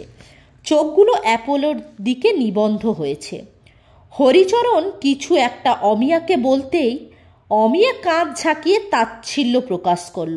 অ্যাপেলো ক্লাবের বারান্দা থেকে বিষ্ণুধরের চিৎকার ভেসে এলো, ডাউন দিতেই হবে কোনি, অন দ্য বোর্ড। স্টার্টারের চিৎকার শোনা গেল। এয়ার রাইফেলের নলটা আকাশমুখ তোলা। জুপিটারের ব্লকের ওপর 8টি মেয়ে উঠল। অ্যাপেলোর 5 নম্বর ব্লকে উঠেছে কোনি। সারা কমলদিঘি ঘিরে ভেসে উঠল মর্মর শব্দ। ওরা ব্লকের কিনারে পায়ের আঙুলগুলো আঁকড়ে রেখে হাঁটু ভেঙে কাঁধ ঝুঁকিয়ে দুহাত পাখির ডানার মতো পিছনে, যেন এখনই উড়বে। Get set. অমিয়া ও কোনি ছাড়া বাকি মেয়েরা ঝপঝপ জলে পড়ল। Air রাইফেলের cup ফোটেনি। কমলদিঘি ঘিরে বিদ্রুপ ও আক্ষেপ এক চক্কর ঘুরে গেল। অমিয়া আর চোখে কোনির দিকে তাকিয়ে গম্ভীর হয়ে গেল। নতুন ক্যাপ লাগানো হয়েছে। On the board. মেয়েরা আবার ব্লকের ওপর উঠল। Get set. এবার রাইফেলে ফটাস শব্দ হলো। একসঙ্গে 9টি মেয়ে জলে পড়ল। সঙ্গে সঙ্গে কমলদিঘির ওপর গড়িয়ে পড়ল চাপা একটা গর্জন। দর্শকরা উঠে দাঁড়িয়েছে ফুটবল মাঠের মতো। তাদের চোখ ডাইনে বাঁয়ে 50 মিটার যাতায়াত করছে। আগুয়ান দুটি সাঁতারুকে লক্ষ্য করতে করতে 30 মিটার পর্যন্ত কোনি আর অমিয়া সমান রেখায়, বাকিরা 7-8 মিটার পিছনে। এরপর অমিয়া একটু একটু করে এগোতে শুরু করলো। কোনি! অ্যাপেলোর দিকে ভিড়ের মধ্যে থেকে কে চিৎকার করে উঠল, কোনি! গো অমিয়া গো! জুপিটার থেকে চিৎকার শোনা গেল। ক্ষিতিশ মূর্তির মতো দাঁড়িয়ে এক দৃষ্টে কোনির দিকে তাকিয়ে, মুখে ভাবান্তর নেই। অমিয়া দুহাত এগিয়ে গেছে। বেলা তার পিছনে প্রায় 8 মিটার দূরত্বটা সামনে রেখে চলেছে। বাকিদের দিকে কেউ তাকাচ্ছে না। অমিয়া সবার আগে 50 মিটার বোর্ড ছুঁয়েছে। ঘুরে গিয়ে সে কোনিকে অতিক্রম করার সময় একবার মুখ ফিরিয়ে তাকালো। কোনি যেন থমকে গেল। তারপরে বোর্ড ছুঁয়ে ঘুরেই টর্পেডোর মতো ছিটকে এলো। রোগতপ্ত মানুষের মতো কমলদিঘি ভুল বকতে শুরু করেছে। কোনি! এটা ছেলে না মেয়ে মশাই? মেয়ে, মেয়ে, আমাদের ক্লাবের মেয়ে কোনি। পারবে না, এক বডি পিছনে পড়ে গেছে। কেন যে খিদ্দা এমন হাস্যকর ব্যাপার করল। 60 মিটার। অমিয়া এগিয়ে চলেছে। 65 মিটার। কোনি উঠেছে। 70 মিটার। কোনি সমান রেখায় অমিয়ার সঙ্গে। নিঃশ্বাস নেবার জন্য অমিয়া ঘন ঘন হাঁ করছে। পায়ের পাড়ি এলোমেলো হয়ে এসেছে। হাত দুটো উঠেছে উপরে, যেন নিয়ম রক্ষার জন্য। জলের গভীরে ডুবিয়ে টেনে কোমরের পেছন পর্যন্ত আনার জোরটুকু আর নেই। অমিয়া নিভে আসছে। Come on Amiya, come on Bengal champion, fight Koni fight. হঠাৎ কমলদিঘি ঘিরে বিরাট একটা চিৎকার হাওমাওয়ের মতো আকাশে উঠল। কোনি পিছনে ফেলেছে অমিয়াকে। ওর ছিপছিপে শরীরটার মধ্যে দিনে দিনে সঞ্চিত যন্ত্রণার ঠাসা শক্তির ভাণ্ডারটিতে যেন বিস্ফোরণ ঘটল। ছন্দবদ্ধ ওঠা নামা করে চলেছে দুটি হাত, তার সঙ্গে তাল রেখে চলেছে পা দুটি। ওর দুপাশে ইংরেজি ভি অক্ষরের মতো ঢেউয়ের রেখা ছড়িয়ে পড়েছে। পায়ের আঘাতে বিরামহীন স্ফীত জলতরঙ্গ ওকে অনুসরণ করেছে। মসৃণ স্বচ্ছন্দ কিন্তু হিংস্র ভঙ্গিতে কোনি নিজেকে টেনে বার করে নিয়ে গেল। ফিনিশিং বোর্ডে হাত লাগিয়েই সে উদ্বিগ্ন ব্যগ্র চোখে পাশে মুখ ফিরালো, তখনও অমিয়া পৌঁছায়নি। উফ শব্দে তীক্ষ্ণ চিৎকার করে কনি চিত হয়ে বোর্ডে পায়ের ধাক্কা দিয়ে আবার ঝাঁপিয়ে পড়ল আনন্দে। 3 বডি ক্লিয়ার, 3 বডিতে মেরেছে। কনি কনি! ভিড়ের মধ্যে 3টি ছেলে তালে তালে সুর করে চেঁচিয়ে যাচ্ছে। কনি হাত নাড়ালো তাদের উদ্দেশ্যে। কীরকম ডাউন খাওয়ালো দেখলে? জুপিটার থেকে তাড়িয়ে দিয়েছে, তারই শোধ নিল। অনেক দিন এমন মজা পায়নি। কিন্তু হঠাৎ সব আলোচনা উত্তেজনা থমকে গিয়ে এবার দ্বিগুণ জোরে হৈ হৈ চিৎকার উঠল। হাততালি পড়েছে, শীষ উঠেছে একটি। আর সুইমার অবিশ্বাস্য দৃশ্য দেখে অ্যাপেলোর স্টার্টিং প্ল্যাটফর্মে এতক্ষণ ধরে প্রস্তরবৎ ভাবলেশহীন ক্ষিতীশ এখন তিড়িং তিড়িং লাফাচ্ছে। কোথায় হরিচরণ? মুখখানা একবার দেখা। লাফাতে লাফাতে ক্ষিতীশ চিৎকার করে উঠল, অলিম্পিকের গুলি মেরে কি আর সুইমার তৈরি করা যায় রে পাঁঠা?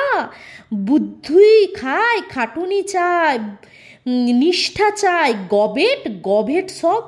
ব্যস্ত হয়ে প্ল্যাটফর্মের ওপর ভেলো উঠে এসে ক্ষিতীশকে জড়িয়ে ধরল। হচ্ছে কি খিদ্দা, এত লোকের সামনে তোমার কি মাথাটা বিগড়ে গেল নাকি? চলো চলো, ক্লাবে চলো। বিষ্ণুধর ওদিকে এক্সাইটেডমেন্টে সেন্সলেস হয়ে পড়েছিল। এই কনি, উঠে আয়। ক্লাবের বারান্দায় বেঞ্চে শুয়েছিল বিষ্ণুধর। ক্ষিতীশকে দেখে ওঠার চেষ্টা করতেই দুজন তাকে সাহায্য করল। 10 কেজি রসগোল্লা আনতে পাঠিয়েছি, ক্ষীণ স্বরে বিষ্ণুধর বলল। ব্যান্ড পার্টি আনবো, কনিকে সারা নর্থ ক্যালকাটা ঘোরাবো। খবরদার ও কাজটি করবেন না, তাহলে 1000-5 ভোট কমে যাবে। বিষ্ণুধর ফ্যালফ্যাল করে ক্ষিতীশের দিকে তাকিয়ে থেকে অস্পুষ্টে আপন মনে বলল, কিন্তু আমার যে জেনুইনই আনন্দ হচ্ছে। ক্ষিতীশ কনিকে ডেকে গম্ভীর মুখে বলল, টার্নিংয়ের ভুল হলো কেন? তখন কেমন যেন সব গুলিয়ে গেল। অমিয়াদি টার্ন নিয়ে বেরিয়ে যাচ্ছে দেখে টাম্বল টার্নের কথা আর মনেই হলো না। আসলে নিজের ওপর তখন ভরসা হারিয়ে ফেলেছিস। মনে এলে সময় আরও কমতো। আমার সময় কত হলো খিদ্দা? বুক পকেট থেকে ঘড়ি বার করে তাকিয়ে ক্ষিতীশ ভুরু কঞ্চিত করে ক্রমশ মুখটা অপ্রতিভ হয়ে উঠল। ভুলে গেছি রে, ফিনিশিংয়ের সময় এমন এক্সাইটেডমেন্ট চারিদিকে। তবে বেঙ্গল রেকর্ড নিশ্চয়ই আজ ভেঙেছিস। ইস, সময়টা যদি রাখতম।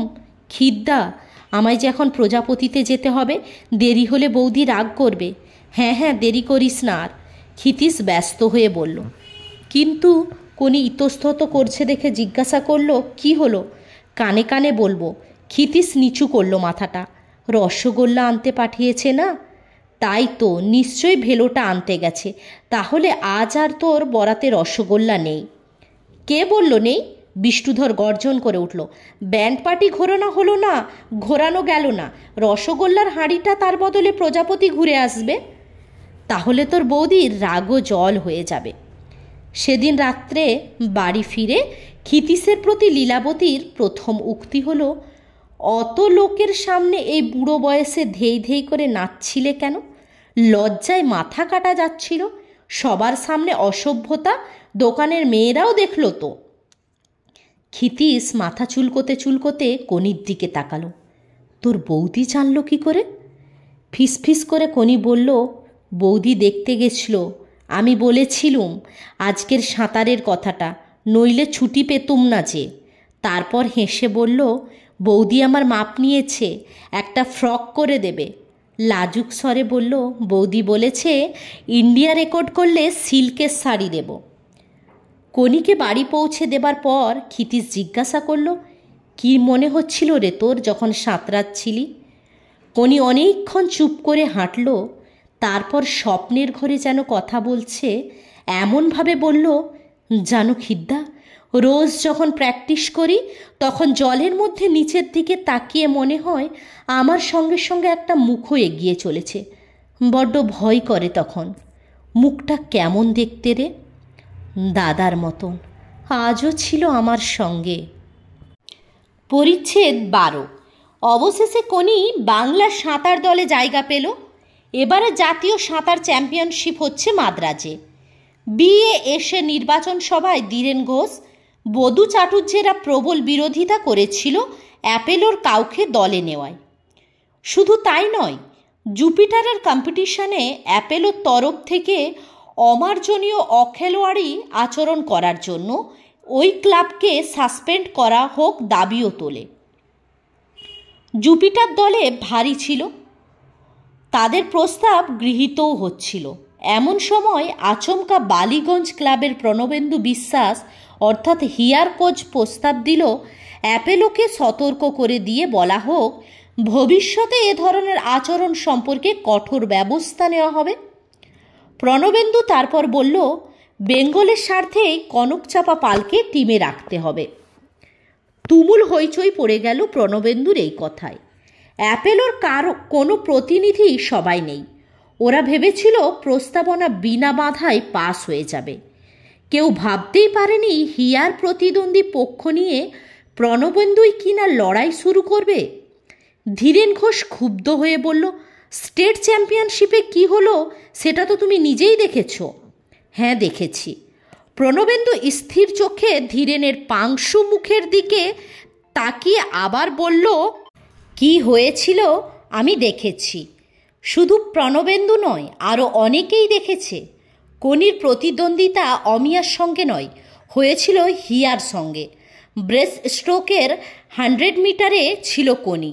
অমিয়া হিয়া চ্যাম্পিয়নশিপের অন্যতম রেফারি ছিল ধীরেন ঘোষ। স্ট্রোক জাজদের মধ্যে ছিল হরিচরণ। ইন্সপেক্টর অফ ট্রান্স এবং টাইম কিপারদের মধ্যে কার্তিক সাহা, বধূ চাটুর্যে যোগেশ্বর ভট্টাচার্য, এছাড়াও জুপিটারের গোষ্ঠীভুক্ত কয়েকটি ক্লাবের লোকেরা ছিল। একই সঙ্গে কনি আর হিয়া 50 মিটার থেকে টার্ন নেয়। সঙ্গে সঙ্গে বধূ চাটুর্যে লাল ফ্ল্যাগ নাড়তে শুরু করে। রেফারি ধীরেন ঘোষ ছুটে গিয়ে ফ্ল্যাগ দেখাবার কারণটা জেনে বলল, কনকচাপা পাল ডিসকোয়ালিফাইড হয়েছে, টার্ন করেই আন্ডার ওয়াটার ডাবল কিক নিয়েছে। শুনে অবাক হয়ে গেল ক্ষিতীশ। শুধু বলল, এরকম ভুল হবার কথা তো নয়। হিয়া প্রথম এবং তার থেকে 6 মিটার পিছনে কনি, 7 মিটার পিছনে অমিয়া সাঁতার শেষ করে। কনিকে 200 মিটারে নামতে দেয়নি ক্ষিতীশ।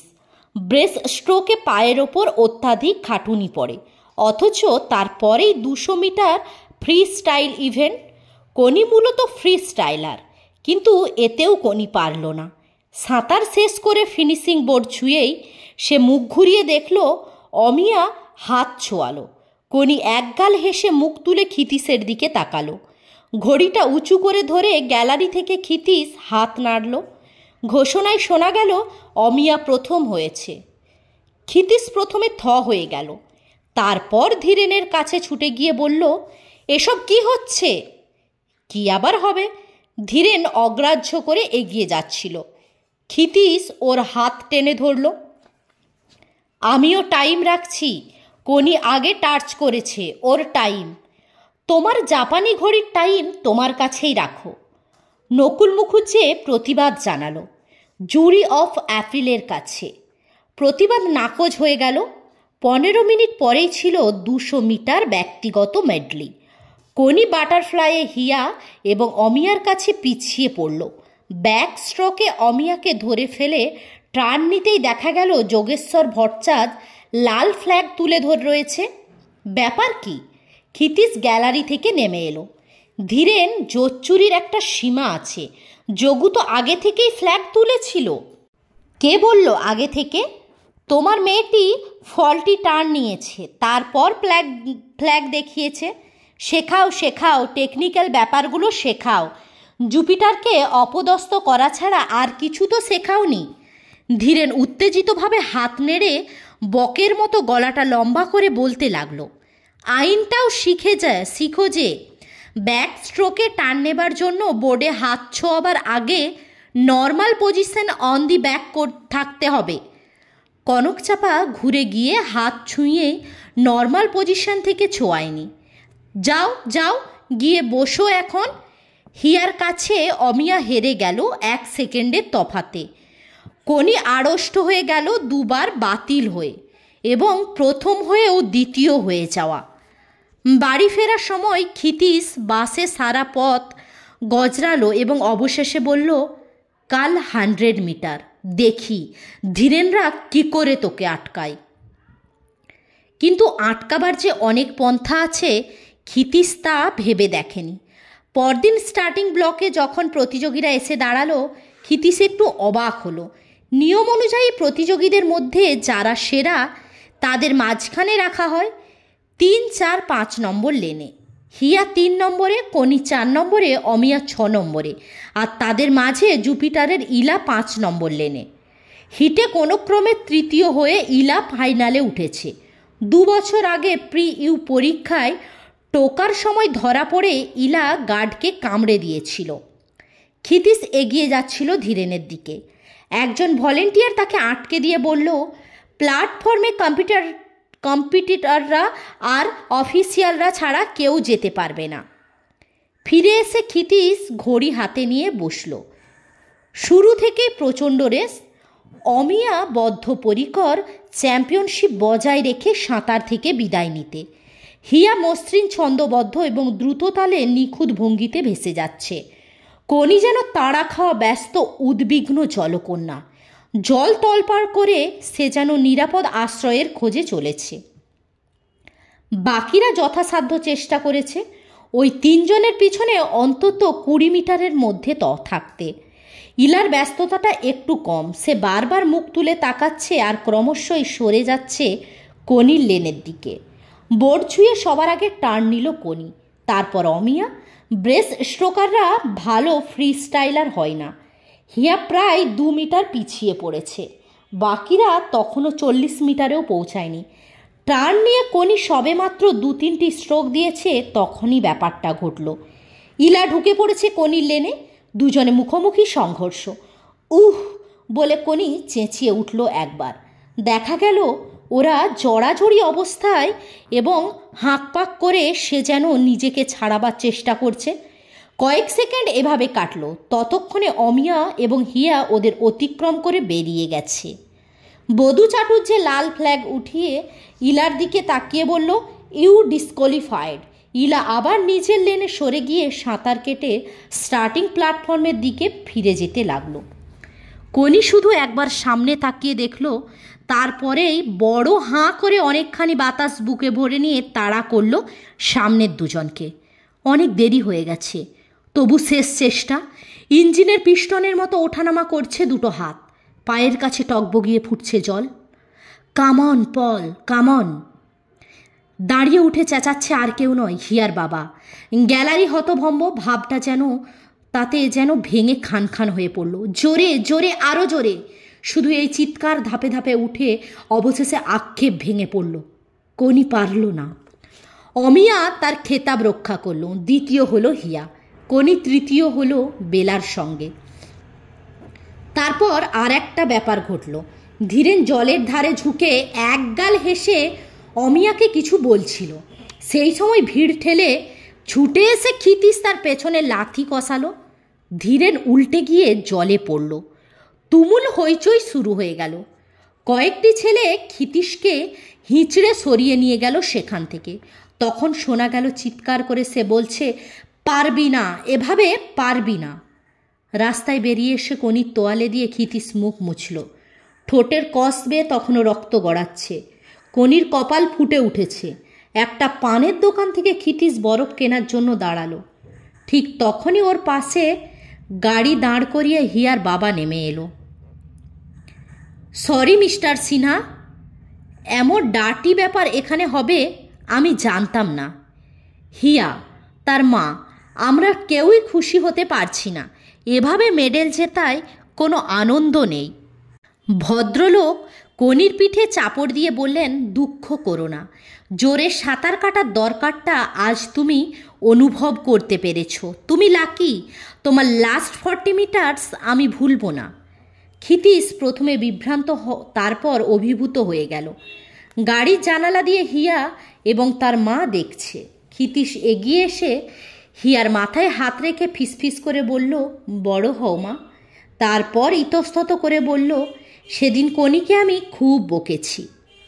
বাস স্টপে দাঁড়িয়ে পাঞ্জাবির ছেঁড়া বুক পকেটটা টান মেরে ক্ষিতীশ খুলে ফেলল। তোর বৌদিকে এসব কিছু বলিসনি। প্রণবেন্দু ঘরের সকলের মুখের ওপর একবার চোখ বুলিয়ে বলল, কি হয়েছিল আমরা জানি, সে কথা এখন আলোচনা করে লাভ নেই। বাংলার মান সম্মানের কথাই এখন আমাদের ভাবতে হবে। টিমটা যাতে সেরা হয় তার জন্য তুচ্ছ দলাদলি ভুলে যেতে হবে। মহারাষ্ট্রই আমাদের মেয়েদের একমাত্র রাইভাল। ওদের রমা জসির সঙ্গে ফ্রি স্টাইলে পাল্লা দেবার মতো কেউ নেই, একমাত্র কনকচাপা পাল ছাড়া। ফ্রি স্টাইলে 3টে ইন্ডিভিজুয়াল আর একটা রিলে, এই 4টের মধ্যে অন্তত 2টোতে 100 আর 200 কনকচাপার 60% চান্স আছে। কিসে বুঝলে যে আছে? একজন জানতে চাইল। শুধু ওর সেদিনের ফিনিশিং করা দেখেই বুঝেছি। যেরকম রোখা জেদি সাঁতার ও দেখালো, তাতে স্প্রিন্ট ইভেন্টে ওর সমকক্ষ এখন বাংলায় কেউ নেই। আমিও ট্রেনিংয়ের খবর রাখি, 2-3 বার দেখেও এসেছি। জোর দিয়েই বলছি, মহারাষ্ট্রের কাছ থেকে চ্যাম্পিয়নশিপ ছিনিয়ে নিতে হলে এই মেয়েটিকে চাই। শুধু ফ্রি স্টাইল জিতেই আমরা চ্যাম্পিয়ন হয়ে যাবে। ধীরেন ঘোষ তাচ্ছিল্যভাবে বলল এবং অন্যদের মুখের দিকে তাকিয়ে বিজ্ঞের মতো হাসল। কিন্তু তাকে সাই দিয়ে কেউ মাথা নাড়ালো না এবার। হিয়ার কাছ থেকে আমি 3টে গোল্ড আশা করছি, 2টো ব্রেস্ট স্ট্রোকে, একটা ব্যাক স্ট্রোকে। মেডেলিতে 50-50 চান্স আছে। এছাড়াও অঞ্জু, পুষ্পিতা, বেলা ও অমিয়া পয়েন্ট আনবে। এবছর আমরা লেডিস চ্যাম্পিয়ন হতে পারি। কিন্তু কনকচাপা পাল এবছর কোনো ক্লাব স্পোর্টসে নামেনি। স্টেট চ্যাম্পিয়নশিপে 2টোতে ডিসকোয়ালিফাই হয়েছে আর একটাই প্রথম 2টো প্লেসের মধ্যে আসতে পারেনি। বাকিগুলোই আর নামেনি। ওর টাইমিং কি আমরা তা জানি না, সুতরাং কি করে ওকে সিলেক্ট করা যায়? ধীরেন ঘোষ টেবিলে ঘুষি মেরে চেঁচিয়ে উঠল। কয়েক সেকেন্ড সভাঘর নিস্তব্ধ রইল। সব শেষে ধীর শান্ত গলায় প্রণবেন্দু বলল, তাহলে বালিগঞ্জ সুইমিং ক্লাবের সুইমারদের বাদ দিয়ে আপনাদের টিম তৈরি করতে হবে। আমার মেয়েদের আমি উইথড্র করে নিচ্ছি। তা কি করে হয়? সভায় গুঞ্জন উঠল। একজন বলল, কনকচাপা পালকে সিলেকশন দিলে ক্ষতিই বা কী হবে? যাবে তো নিজের টাকায়। এরপর শুরু হলো তর্কাতর্কি। সেটা পৌঁছলো চিৎকারে। একসময় ধীরেন রেগে ঘর থেকে বেরিয়ে গেল। যাবার সময় বলল, প্রণবেন্দু ব্ল্যাকমেল করে অ্যাপেলো সুইমার টিমে ঢোকাতে চায়। এতে ওর কী যে স্বার্থ আছে বুঝিচ্ছি না। প্রণবেন্দু জবাব দিল, রমা যোশী সোনা কুড়ানো বন্ধ করা ছাড়া আমার আর কোনো স্বার্থ নেই।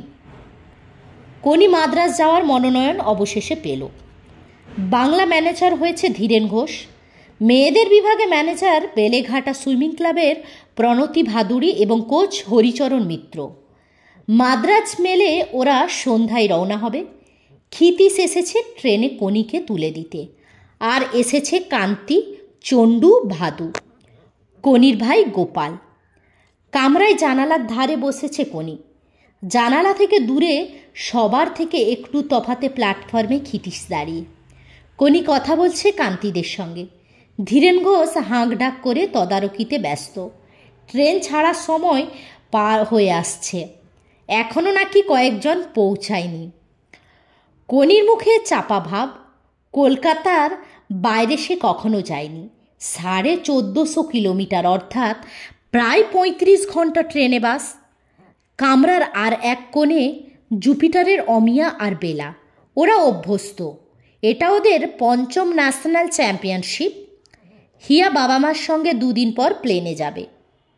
কোনি কথা বলছে আর মাঝে মাঝে তাকাচ্ছে ক্ষিতীশের দিকে। তখন চোখ সরিয়ে নিচ্ছে ক্ষিতীশ। মাদ্রাজ একেবারে সমুদ্রের ওপর। তবে নামিসনি যেন। গঙ্গার সমুদ্রের অনেক তফাৎ। সমুদ্রের তলায় কারেন্ট আছে। ভাদু সাবধান করে দিল, কোনি মুশকিলে পড়বি খাবার নিয়ে। ইডলি ধোসা যা জিনিস খেলেই মালুম পাবি। বাঙালিদের পেটে ওসব ঠিক সহ্য হবে না। ওখানে পৌঁছেই খোঁজ করবি বাঙালি হোটেল ফোটেল কোথায় আছে। কান্তি পরামর্শ দিল, না রে, আমাদের সঙ্গে রান্নার জিনিসপত্র ঠাকুর সব যাচ্ছে। তোর ভয় করছে? ভাদু জিজ্ঞেস করল। কোনি ছলো ছলো চোখে তাকালো। আরে ধ্যাত, তোর থেকেও কত ছোট ছোট মেয়ে ওয়ার্ল্ড ঘুরেছে একা, আর তুই তো অতগুলো লোকের সঙ্গে যাচ্ছিস, ঘাবড়াসনি। চণ্ডু হাত ধরল কনির।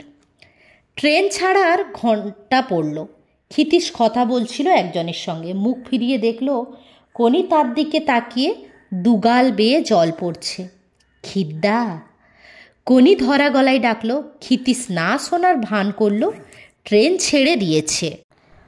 আমার ভয় করছে খিদ্দা। ট্রেনের সঙ্গে হাঁটছে কান্তিরা। মুখ কাত করে কনি জানালার সিকের ফাঁক দিয়ে দেখতে চেষ্টা করল ক্ষিতীশকে। দেখতে পেল না। ট্রেন দুয়েক পর খড়গপুর স্টেশনে ট্রেন থামল। ঘণ্টা দুয়েক পর খড়গপুর স্টেশনে ট্রেন থামল। কৌতূহলে কনি প্ল্যাটফর্মের দিকে তাকিয়ে হঠাৎ পাশ থেকে জানালার সামনে এসে দাঁড়ালো ক্ষিতীশ। খিদ্দা, কনি চিৎকারে শুধু কামরাই নয়, প্ল্যাটফর্মের অনেকে ফিরে তাকালো। মনে আছে তো, ঠিক 10টায় ঘুমোবি। না, অবাধ্য গোয়ারের মতো কনি ঘন ঘন মাথা দোলালো। টপ টপ করে চোখ থেকে জল পড়ছে। আমি কিচ্ছু শুনবো না, করবও না। তুমি মাদ্রাজে যাবে এটা আমার কাছে লুকিয়েছিলে কেন? একজন টিকিট চেকারকে এগিয়ে আসতে দেখে ক্ষিতীশ আড়ষ্ট হয়ে গেল। লোকটি তার পেছন দিয়ে চলে যাওয়ার পর কোন কামরায় ওঠে সেদিকে আর চোখে নজর রাখতে রাখতে সে বলল, যাচ্ছি কে বলল? এখান থেকেই আমি কলকাতায় ফিরে যাব। ইস! কনি দুহাতে আঁকড়ে ধরল ক্ষিতীশের পাঞ্জাবির হাতা। যাও তো দেখি। কেন? আমি যাব? তুই কি কখনো আমার কথা ভাবিস? ভাবি না। ভাবি কি না ভাবি তুমি তা জানো? জানিই তো, জলে ডাইভ দিয়ে পড়ার পরই তো আমাকে ভুলে যাস। টিকিট চেকারটি আবার আসছে। কনি উত্তর দেবার আগেই ক্ষিতীশ কাল সকালে বহরমপুরে আসব এই বলেই সরে গেল। কামরার দরজায় দাঁড়িয়ে চা খেতে খেতে হরিচরণ একজনকে বলল, আপদরা দেখছি সঙ্গে চলেছে। কিন্তু সকালে ক্ষিতীশকে দেখা গেল না। বিনা টিকিটে ভ্রমণের জন্য রাত্রেই চেকারের হাতে ধরা পড়ে সে তখন রেল পুলিশের হেফাজতে। পরিচ্ছেদ 13। ঘরের এক ধারে এক কোণে খাটে কনি শুয়েছিল। রং ওঠা শতরঞ্জি আর বালিশ গায়ে দেবা সুতির চাদর। মাথার কাছে টেবিলে ক্যাম্বিসের ছোট ব্যাগ, তাতে আছে গোটা দুয়েক ফ্রক আর ওর সব থেকে মূল্যবান সম্পত্তির কস্টিউমটা। টেবিলে মাজন, ব্রাশ আর অর্ধেক দাঁত পড়ে যাওয়া একটা চিরুনি। খাটের নিচে চটি। দুই বাহুতে চোখ ঢেকে কনি শুয়ে আছে। আর অন্যান্য মেয়েরা তখন বাইরে থেকে ফিরল। ওরা মাদ্রাজ শহর দেখতে, বাজার করতে বেরিয়েছিল। কনি যায়নি। হাতে মাত্র 15টি টাকা, তাই নিয়ে বাজার করা যায় না। শহর দেখার ইচ্ছাও নেই। ওর সঙ্গে কেউ কথা বলে না। হাবে ভাবে মেয়েরা বুঝিয়ে দেয় যে ওদের সমপর্যায়ভুক্ত নয়। কনিও এড়িয়ে চলে ওদের। আজ আবার সকালে বেরোবার সময় বেলা হঠাৎ বলে, প্রণতদি, আমাদের সঙ্গে কনি যাবে না? না বলছে তো, শরীর খারাপ, জ্বর জ্বর লাগছে। খাটে শুয়ে উৎকর্ণ হয়ে রইল কনি। তাহলে ঘরে কি ও একা থাকবে? কাল আমার ক্রিমের কৌটায় খাবলা দেওয়া দেখেছি। ওমা বেলাদি, আমারও যে পেস্টের টিউবটা অনেকখানি খালি। আমি ভয়ে বলিনি, কি জানি কে আবার কি মনে করবে। ঘরে তালা দিয়ে যাওয়া উচিত প্রণতিদি। তাহলে কনি কোথায় থাকবে? প্রণতি ভাদুড়ির কড়া স্বরে ওরা চুপ করে গেছিল। লজ্জায় আর ভয়ে খাটের সঙ্গে নিজেকে মিশিয়ে কনি শুয়েছিল। থেকে থেকে চাপা একটা অভিমান গুমড়ে উঠছিল বুকের মধ্যে। খিদ্দা তাহলে সত্যি সত্যিই খড়গপুর থেকে কলকাতা ফিরে গেল। যদি এখানে সঙ্গে আসতো তাহলে কষ্ট অনেক কমে যেত। অনেকের সঙ্গেই তো বাবা মা এসেছে। খিদ্দা তাহলে এলো না কেন? হুড়মুড়িয়ে ঘরে ঢুকলো হিয়া। ওর বাবা মা হোটেলে রয়েছে। তারা সকালে এসে হিয়াকে নিয়ে বেরিয়েছিল। ঘরে কাউকে না দেখে হিয়া প্রথমে থমকে গেল। তারপর কনিকে দেখতে পেয়ে বলল, বাবার বন্ধু মিস্টার সারঙ্গপাণির বাড়িতে আমি যাচ্ছি।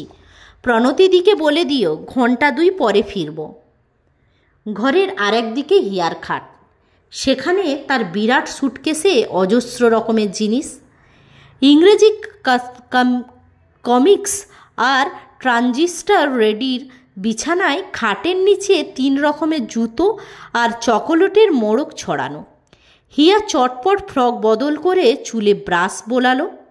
হাত ব্যাগটার মধ্যে একটা চকোলেট বার দেখতে পেয়ে আধখানা মুখে ঢুকিয়ে বাকিটুকু ভেঙে কনির দিকে ছুঁড়ে দিল। টুকরোটা এসে পড়ল কনির বুকের কাছে, সেটা তুলে নিয়ে ছুঁড়ে দিল হিয়ার দিকে। হিয়ার গায়ে লাগলো। একটু অবাক হয়ে প্রশ্ন করল, খাও না তুমি? দিলেই খেতে হবে নাকি? কনি শুকনো স্বরে বলল। চকলেটের টুকরোটা কুড়িয়ে জানালা দিয়ে বাইরে ছুঁড়ে ফেলে হিয়া বলল, বুঝেছি কেন খাবে না। কি বুঝেছ? স্প্রিংয়ের মতো কনি ছিটকে উঠে বসল। যা বোঝার ঠিকই বুঝেছি। তুমি কমপ্লেক্সে ভুগছো, অযথা আমার উপর রেগে আছো। হিয়া কথা বলতে বলতে বেলার টেবিলের দিকে এগিয়ে গেল। ক্রিমের কৌটোটা খুলে আঙুল ডুবিয়ে খানিকটা ক্রিম তুলে গালে লাগালো। বাবা বলেছিলেন রমা যোশী গতবারের মতো 6টা গোল্ড এবার পাবে না যদি টেস্ট মিটে যেভাবে 100 ফিনিশ করেছিল সেভাবে তুমি খাটতে পারো। কিন্তু আমি বলছি তুমি তা পারবে না। হিয়া আরেকটু ক্রিম তুলে নিয়ে দরজার দিকে এগিয়ে থমকে গেল। কনির কাছে এসে ওর মুখে সেটুকু লাগিয়ে দিয়েই হেসে উঠল সে এবং ছুটে ঘর থেকে বেরিয়ে যাবার সময় বলল, অত হিংসে ভালো নয়। কনিকে বিভ্রান্ত করল হিয়ার এই কথাটা। আপন মনে সে বলল, বয়ে গেছে আমার হিংসে করতে। বড় লোক আমি দেখিয়ে চকলেট দেওয়া, কে চাই তোর ভিক্ষে? নিজের জিনিস অন্যকে দিতে হিয়া কার্পণ্য করে না, পরের জিনিস নেওয়াতেও কুণ্ঠা নেই। মুখে ক্রিমটুকু অন্য মানুষের মতো বুলিয়ে নিয়ে কনি আবার বলল, এসব হচ্ছে বড় লোকই চাল। লোক দেখানো, আপন পর জ্ঞান আমার নেই, বুঝি না যেন কিছু। ঘরে ঢুকলো হরিচরণ। ও তুই একা রয়েছিস? ওরা গেল কোথায়? কি ঝামেলা দেখো তো। তোর নাম 4টে ইভেন্টে পাঠানো হয়েছিল, অথচ কোনোটাতেই তোর নাম দেখছি না। নিশ্চয়ই গোলমাল হয়েছে কোথাও, খোঁজ নিয়ে দেখব ক্ষণ। অমিয়া ফিরলে আমার সঙ্গে দেখা করতে বলিস তো। যেমন বেগে এসেছিল তেমনি বেগেই হরিচরণ বেরিয়ে গেল। আর থ হয়ে রইল কনি। এত দূর এসে চ্যাম্পিয়নশিপে সে নামতে পারবে না? আর কিছু সে ভাবতে পারল না। আস্তে আস্তে একটা কান্না তার সারা শরীরটাকে ঝাঁকাতে শুরু করলো। ফাঁকা বিরাট ঘরটা একটু একটু করে ভরে উঠতে লাগলো মৃদু চাপা করুণ একটা স্বরে। আর তার মধ্যে একটা শব্দ মাঝে মাঝে ভেসে উঠছে, খিদ্দা খিদ্দা। মেয়েরা ফিরল তর্ক করতে করতে। এবারের অলিম্পিকে মেক্সিকো না মেক্সিকো সিটি অলিম্পিক, কোনটা বলা সঠিক হবে ওরা লক্ষ্যই করল না কনিকে। হঠাৎ তীক্ষ্ণ চিৎকারে সবাই সচকিত হয়ে বেলার দিকে তাকালো। হাতে খোলা ক্রিমের কৌটা। বেলা ক্ষিপ্রের মতো বলে উঠল, আমার ক্রিম আবার কে নিয়েছে? এখান থেকে কে নিয়েছে? আমি আজ বার করবই। বেরিয়ে যাবার সময় যা ছিল এখন তার থেকে অনেক কমে গেছে। কে একজন বলল, ঘরে তো কনি ছাড়া আর কেউই ছিল না। অমিয়া হঠাৎ বলল, দেখ তো কনির ব্যাগটা সরিয়ে ফরিয়ে রেখেছে কিনা। বেলা ছুটে গিয়ে ক্যাম্বিসের ব্যাগটা খুলে উপুর করল। সামান্য জিনিস কটা মেঝেই পড়ল। কনি বিস্ফারিত চোখে সেগুলোর দিকে তাকিয়ে কথা বলার ক্ষমতা যেন লোপ পেয়েছে এই ঘরটার আকস্মিকতায়। বেলা পা দিয়ে কনির কস্টিউমটা সরাতেই আহ বলে সে নিচু হলো কস্টিউমটা তোলার জন্য। বেলা সেই মুহূর্তেও চুলের মুঠোয় টেনে মুখ উঁচু করে ধরল। কি মেখেছিস? কি মাখা রয়েছে তোর মুখে? আবিষ্কারের উত্তেজনায় বেলার দম বন্ধ হয়ে এলো। মেয়েরা এগিয়ে এলো কনিকে ঘিরে। অমিয়া একটা আঙুল দিয়ে কনির গাল ঘষে আঙুলটা নাকের কাছে ধরে বিচারকের মতো গম্ভীর স্বরে রায় দিল, ক্রিম? আমার ক্রিম? বেলা চিৎকার করে উঠল। তারপর ওরা সদ্য আবিষ্কৃত একটি দ্বীপের দিকে তাকিয়ে থাকা নাবিকের মতো কনিকে দেখতে পেল। কনি পা ঝুলিয়ে খাটে বসে, মুখের বিস্ময় ভাব কাটেনি তখনও। অসহায় চোখে সকলের দিকে তাকিয়ে কিছু বলার জন্য তার ঠোঁট নাড়ছে, কিন্তু বলতে পারছে না। কনি বোধহয় ফর্সা হতে চাই, একজন মন্তব্য করল। বাবা, আমি যা ভয়ে ছিলুম, বেলাদি বোধহয় আমাকেই চোর সন্দেহ করেছে। আমার পেষ্ট তাহলে কে কমিয়েছে? এবার বোঝা গেল। কনি এতক্ষণে কথা বলল। হিয়া ক্রিম বার করে আমার মুখে মাখিয়ে দিয়েছে, আমি কখনো ক্রিম মাখি না। কি বললি হিয়া?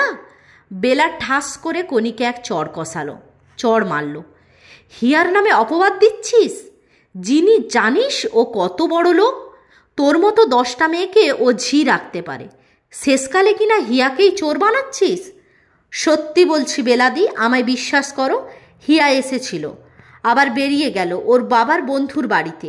চকলেটের আধখানা আমায় দিল, আর তোমার ক্রিমের কৌটো থেকে ক্রিম নিয়ে নিজে মাখলো আর আমাকেও মাখিয়ে দিল। গপ্প লেখ কনি, তুই মস্ত লেখক হবি। বেলা ধীশ্বরে বিদ্রুপ চপকে উঠল। তাহলে তো একটা দ্বিতীয় ভাগ আগে কিনে দিতে হবে। অমিয়া তার খাটে শুয়ে মিটমিটি হেসে বলল। আমি সত্যি বলছি।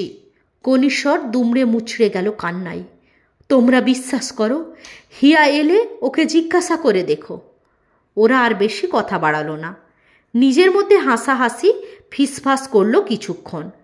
কনির দেওয়ালে ঠেস দিয়ে কাঠের মতো বসে প্রণতি ভাদুরী আর ধীরেন ঘোষ ঘরে ঢুকলো।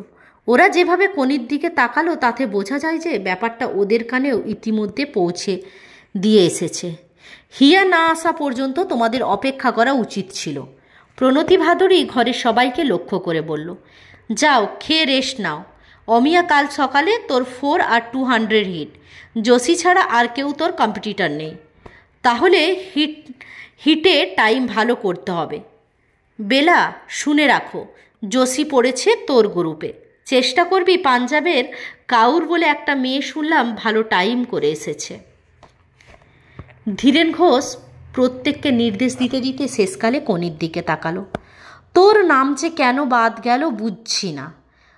বলছে তো পাঠানোই নাকি হয়নি, সব বাজে কথা। নিজেদের দোষ থাকতে এখন এসব বলছে। আমি অবশ্য প্রোটেস্ট করেছি, দেখি কি হয়। তবে প্র্যাকটিস ঢিলে দিলে চলবে না, ওটা রেগুলার করতেই হবে। মন খারাপ করিসনি, ন্যাশনাল তো বছর বছরই হয়, সামনের বছর আবার আসবি।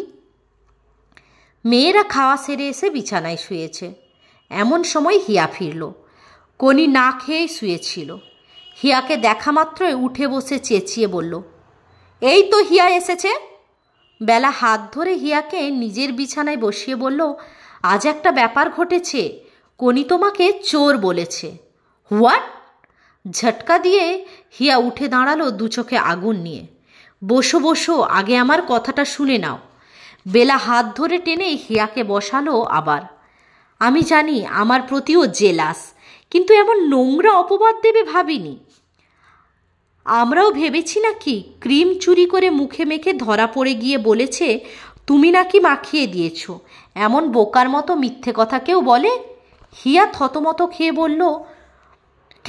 থতমত খেয়ে গেল। প্রচণ্ড রাগটা মাথা থেকে বেরিয়ে যেতে যেতে যে ধাক্কাটা দিচ্ছে তা সামলে উঠতে সে বলল, ক্রিম তো আমি ওর মুখে লাগিয়ে দিয়েছি। হ্যাঁ, তোমার কৌটোটা থেকে আমি মাখলাম, কনির মুখেও লাগিয়ে দিলাম। কি করব বলো? তোমার পারমিশন নেবার সময় ছিল না, কালও মেখেছিলাম। হিয়া ব্যাপারটা এখানেই শেষ করে দিয়ে পোশাক বদলাতে ব্যস্ত হলো। সারা ঘর চুপ। আর চোখে পরস্পরকে দেখে নিয়ে অনেকেই ঘুমের ভান করল। কনি এক দৃষ্টে হিয়ার দিকে তাকিয়ে মনে মনে সে বলল, তোমার খেয়াল খুশির জন্য আজ আমি চড় খেয়েছি, খারাপ কথা শুনেছি। বেলা অপ্রতিভ হয়ে চুপ করে গেছিল। এখন তার রাগটা পড়ল হিয়ার ওপর। বিরক্ত স্বরে সে বলল, পরের জিনিস না বলে ব্যবহারটা খুব অন্যায়। তোমার নয় অনেক টাকা আছে, আমার ওই একটুখানি ক্রিম থেকে যদি সবাই মাখে। আচ্ছা, নয় তোমার একটা কিনে দেব, হয়েছ তো। হিয়া হেসে অপরাধীর মতো মুখ করে হাত জড়ো করল। ঠিক সেই সময় কনি ছুটে এসে ওকে চড় মারল। হিয়া গালে হাত দিয়ে এক পা পিছিয়ে গেল। বিছানায় মুহূর্তে সবাই উঠে বসেছে। কনি ধীর পায়ে নিজের খাটে ফিরে এসে বসল। এটা তোমার পাওনা ছিল, বেলাদিকে জিজ্ঞাসা করো, জানতে পারবে। তোমার জন্যই আমি আজ চড় খেয়েছি, চোর বদনাম পেয়েছি। কনি একটু থেমে আবার বলল, তোমাকে আমি একটুও হিংসা করি না, আমি বস্তির মেয়ে, লেখাপড়াও জানি না, তোমার সঙ্গে পারবো কেন? তবে একবার কখনো যদি জলে পায়, দাঁতে দাঁত চেপে বাকি কথাগুলো গুড়িয়ে দেওয়ার কিছু শোনা গেল না। পরিচ্ছেদ 14। চিপকে সমুদ্রের তীরে সুইমিং পুল। কোনি আগে কখনো এমন পুল দেখেনি। যন্ত্রের সাহায্যে অবিরাম পরিশোধিত স্বচ্ছ জলের মধ্য দিয়ে পুলের তলদেশ দেখা যায়। একটা পিন পড়ে থাকলেও নজরে আসে। কোনি শুনেছে কলকাতায় সাহেবদের ক্লাবে এমন পুল আছে। 3 দিকে কাজু বাদাম গাছের ডাল দিয়ে তৈরি হয়েছে গ্যালারি। মাথায় নারকেল পাতার ছাউনি, পাশেই ড্রাইভিং পুল। পুলের জলে প্রথম নেমে কোনি অস্বস্তি বোধ করছিল। জলের সঙ্গে পরিচয়ের অনুভব পেতে অবশ্য তার বেশি সময় লাগেনি। হাতে স্টপওয়াচ নিয়ে প্ল্যাটফর্মে ক্ষিতিশ দাঁড়িয়ে নেই, অথচ সে সাঁতার কাটছে। কোনি গত 1 বছর আর তা ভাবতে পারে না। কিন্তু মাদ্রাজে সে জলে নামার আগে পিঠে পরিচিত একটা হাতের স্পর্শ অভ্যাস মতো না পেয়ে মুষড়ে পড়ল। কি ট্রেনিং সে করবে বুঝে উঠতে পারছে না। কেউ কিছু বলছে না, দেখিয়েও দিচ্ছে না। হিয়াকে নিয়ে ব্যস্ত প্রণবেন্দু। হরিচরণের অধিকাংশ নির্দেশ অমিয়ার জন্য। তবু কোনি মোটামুটি জোরে 400 মিটার ফ্রি স্টাইল, কয়েকটা 25 মিটার স্প্রিন্ট, আবার 400 মিটার, মিনিট 5 টার্ন ও স্টার্ট, তারপর 200 মিটার মেডলি কাটল। স্টার্টিং ব্লকে বসে কস্টিউম পরা একটি মেয়ে ওদের ট্রেনিং দেখছিল। কোনি জল থেকে উঠে তার পাশ দিয়ে যাওয়ার সময় মেয়েটি হাসল। What's your name? My name is Kanak Chapapal. You have a beautiful style. Koni এবার ফাঁপড়ে পড়ল। ইংরেজিতে জবাব দেওয়ার দায় এড়াবার জন্য সে শুধু হাসল। মেয়েটি আঙুল তুলে হিয়াকে দেখিয়ে বলল, ইজ সি এ ফ্রি স্টাইলার? क्या बोलता? यू फ्री स्टाइलर है? हम है। वो है ब्रेस्ट स्ट्रोक का मेडली का। তোমার স্ট্রোক क्या?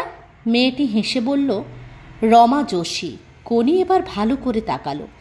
শ্যামলা মাজা রং, দোহারা গড়ন, চুল ঘাড় পর্যন্ত ছাঁটা, সাধারণ বাঙালি মেয়ের মতোই দেখতে।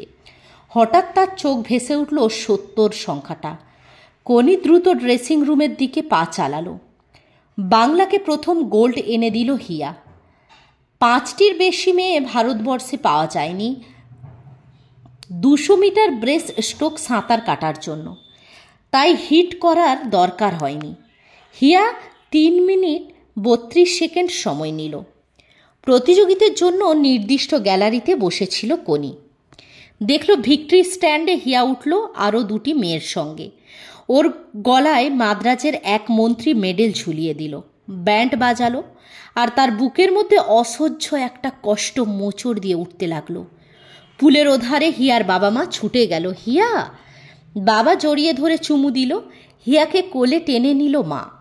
হিয়া তোয়ালের ক্লথটা গায়ে দিয়ে ওধারে এলো।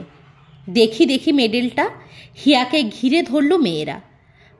কনগ্র্যাটস হিয়া, থ্যাংক ইউ, দারুণ ফিনিশ করেছো। আমি তো ভাবলুম গুজরাট যেরকম নেক অ্যান্ড নেক যাচ্ছে, টার্নিংয়ে যদি হিয়া ওকে না মারতে পারে তাহলে বোধ হয়।